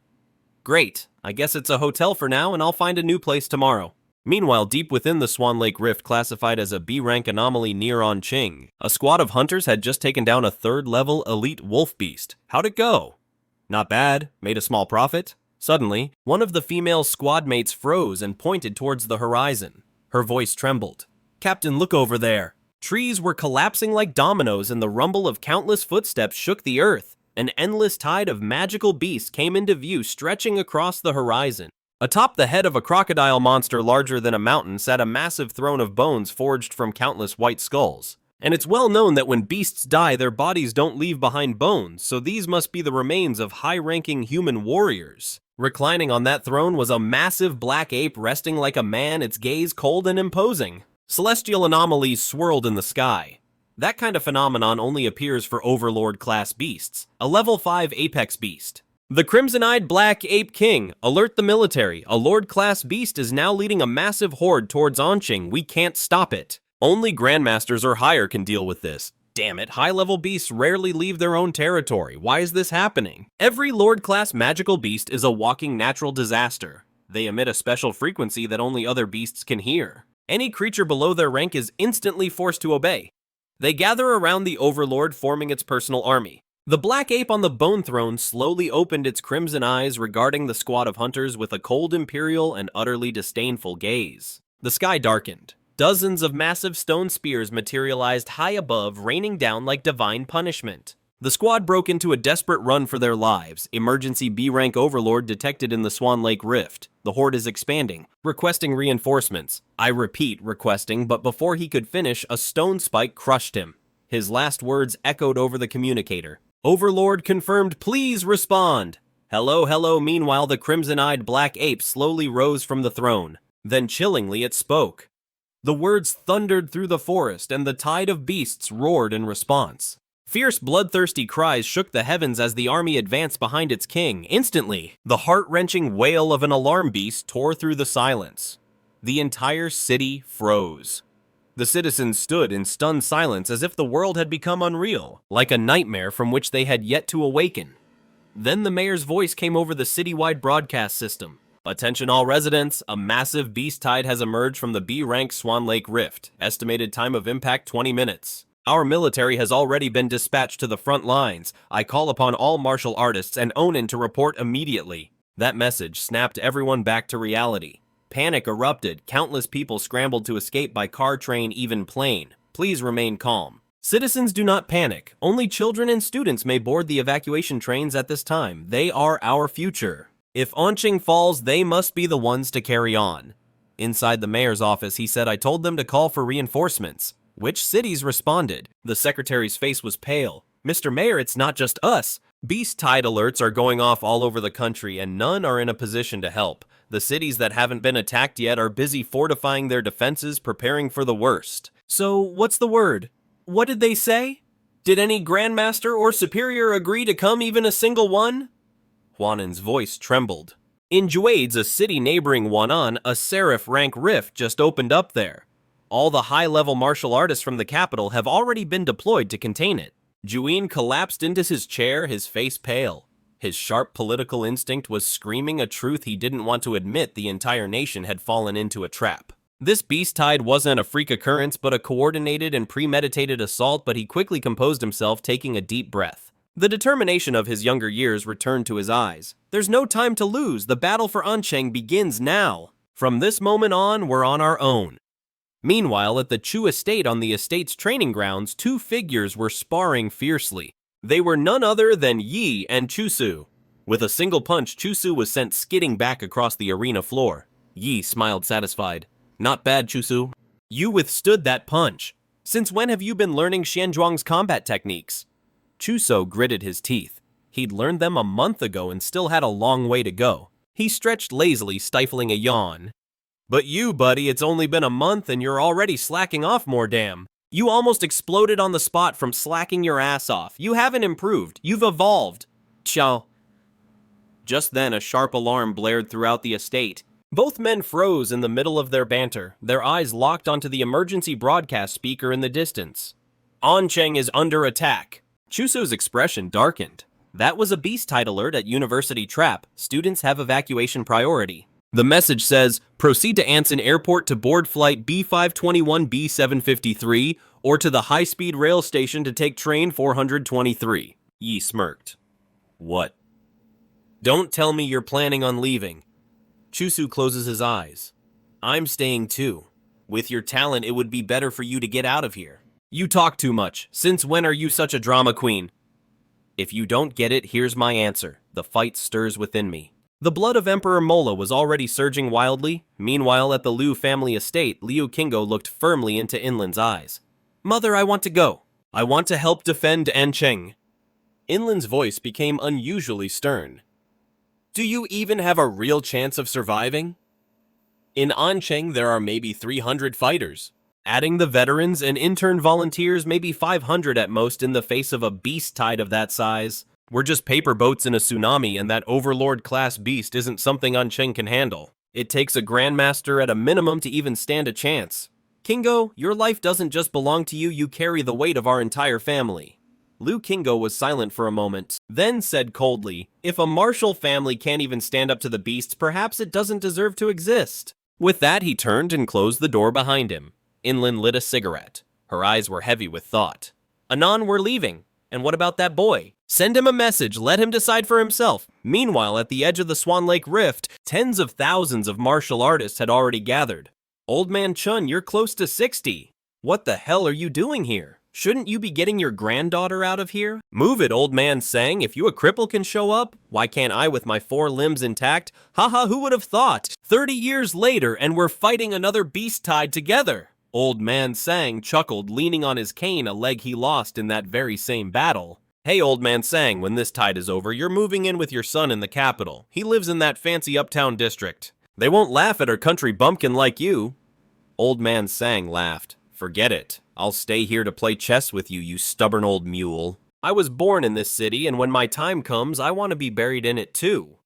Around the city, Ancheng's last line of military defense was now fully deployed. Tanks, anti-aircraft turrets, Gatling guns, and heavy-caliber cannons. All of it formed a wall of steel. Not a single beast was permitted to set foot inside the city. 60% of Anson's armed forces and more than half of its high-ranking martial artists had already entered the rift as part of the Vanguard Division. Their mission was just one thing: to scout the beast tide, identify any lord or overlord-class beasts, and above all, make it back alive. Suddenly, Wangin's eyes narrowed. He sensed danger. A blood-soaked warrior stumbled out of the rift, missing an arm, his body drenched in crimson. Medics rushed forward to stabilize him. Major, this flash drive contains all the combat data from the Vanguard team. Juangin leaned in his voice tight. What about the others? Where are the others? The warrior's grime-smeared face twisted in anguish. Dead. They're all dead. The beast tide crushed everything. Not even the bodies were left intact. Suddenly, his eyes shot wide open, his pupils trembling with terror and hatred. Watch out for that crimson-eyed black ape, it trapped us. If it hadn't been for that thing, thousands of us would have made it out alive. Before he could say another word, a thunderous roar erupted from the rift. A massive stone spear shot out, spinning violently. It pierced a distant skyscraper as if it were made of paper. Debris came crashing down in a deafening cascade. Wangin's pupils contracted. No, that wasn't random. It was aiming for the landmines beneath the building. It's trying to detonate them to destroy our defense network while we're still setting it up. Yuangin roared in fury. Damn it, the rift just launched an attack. Tank division let loose. Fire on the rift. Blow it to smithereens. Dozens of tanks and anti-aircraft turrets opened fire in unison. A storm of artillery enveloped the rift in a wall of scorching flames. No beasts, just long-range attacks to deplete our firepower. How the hell are beasts using military tactics? Juanjin's expression turned grim, his fists clenched. Damn it, what kind of monsters have they become? Suddenly, another wave of stone spears burst through the barrage, tearing through the air with deafening force, and this time there were far more of them. Fortunately, the tank crews had repositioned in time, allowing the spears to crash harmlessly into the open ground. But then a soldier heard something strange, a noise coming from the shattered spear fragments behind him. Before he could react, enemy infiltration, someone screamed. A grotesque many-eyed beast pounced on the soldier, ripping his head off with a single bite. That horrific scene was not an isolated one on the battlefield. Similar ambushes were happening all over. Those spears were monster delivery pods. They weren't just projectiles. They were delivery capsules launching beasts directly from the rift into our backlines. Yuangin shouted again, his voice hoarse with fury. Don't let those spears land. Shoot them down mid-air. Everyone that lands is a breach in our walls. At the mouth of the rift, a massive crocodile beast lay motionless like a mountain of flesh and scales.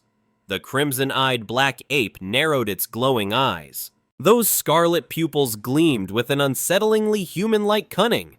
It's time for the humans to stop resisting. Soldiers crush their lands, leave nothing standing. A lord-class beast, an imposing white-furred gorilla the size of a building, let out a thunderous roar and charged forward. Behind it, the beast horde surged forth like a tidal wave, flooding to the edge of the rift and spilling onto the battlefield. The white gorilla barreled through the explosions, beating its chest and howling at the sky, a primal defiant war cry that shook the heavens. As it drew their fire, dozens more beasts slipped past, scattering in all directions, infiltrating the city like swarming shadows. Meanwhile, atop one of Anson's tallest towers, he gazed down at the chaos below. He could see it as clear as day. Humanity was losing control. Anyone could guess what would become of Anson after today? He hadn't been here long, only a few months since he'd crossed over. But this city already felt like his home, and he wasn't going to let those monsters ruin it. Without a moment's hesitation, he leaped from the rooftop, activating his Emperor form, Mola Moderin, and launched himself directly into the heart of the battlefield. Yo, Brother Lo, you've already taken down 5 beasts. Not bad, right? Kaisia Oling watched the two with a deadpan expression. Seriously, you kill a few low-level monsters and suddenly you think you're war heroes. Loin scoffed, you were supposed to be the top dog of high school number 3. What a joke! Loin wanted to retort, but looking at Kaisia Oing's cold, no-nonsense glare, he kept his mouth shut for now. Suddenly, the air temperature plummeted. Everyone tensed up. Chusu, that magic core flew into your hand. You just did that alone. A level 3 beast. Chusu nodded calmly. I didn't expect to run into you guys here. You haven't evacuated. Our parents are fighters. They've been on the front line since we were kids. How could we just run away? Then someone shouted in a panic. Chuso, look out. They pointed right behind him. Chusu turned around just in time to see the tank falling from the sky. The battlefield was pure chaos. Flying beasts swarmed the skies like a dark storm cloud. Suddenly, a whole damn tank came flying by, nearly crushing the platoon. A soldier cursed out loud. What the hell, clan just threw a tank? With a sharp sound, Chusu unsheathed his sword in one fluid motion. The blade cut through the air like a crescent moon, unleashing a wave of sword light. The tank split in half, crashing to the ground with a deafening roar and leaving 2 craters. Kaisia Oling's eyes shot towards the source of the thrown tank and instantly widened in shock. Wasn't that the first Lord-level beast that had come out of the rift? How did it end up behind enemy lines? Chuso remained calm. No, it's not the same one. The size and pressure don't match. But before he could finish, the creature raised its enormous fist like a collapsing mountain. It threw a punch straight at Chusu, and if it landed, none of them would survive. Chusu cursed his luck. He didn't even have time to react. Was this really how it all ended? But lying down to die was never his style. Just as he prepared for a desperate struggle, a black and blue meteor crashed down on the white ape's skull. The beast's head twisted to the side and its massive frame collapsed with a thunderous crash. Roaring in fury, the white ape swung its giant hand to crush the attacker like a fly. But its massive palm was stopped mid-air by a single finger. He didn't even flinch. Open your eyes wide, time for a dental cleaning. He stepped on the ape's jaw and forced it open. What a stench. How many people have you eaten? This is going to require a deep clean. A dazzling stream of blue energy gathered in his mouth, humming with power. Then it shot out like a cannon straight into the ape's skull. Black smoke and the smell of roasted meat filled the air. One shot. Instant death. Kaisia Oling and Lucian froze, staring at that familiar blue glow. They turned to Chusu, their eyes wide with disbelief, silently asking, "Is that really Yiha Luocian?" he stammered. "Ye that little monster who spits mouthwash, it's him!" Looking at Jai, standing over the white ape's corpse, Chusu felt something stir inside him. Maybe, just maybe, Hansen could still be saved. He turned to them and said, "You guys handle this area, I'm heading out to support the others." With a burst of atomic energy under his feet, he crouched down and launched into the sky, soaring dozens of meters high. From above, he saw the city in flames, fire, and smoke rising from every street. But the people were still fighting, refusing to give up. He closed his eyes and activated his life field scanner.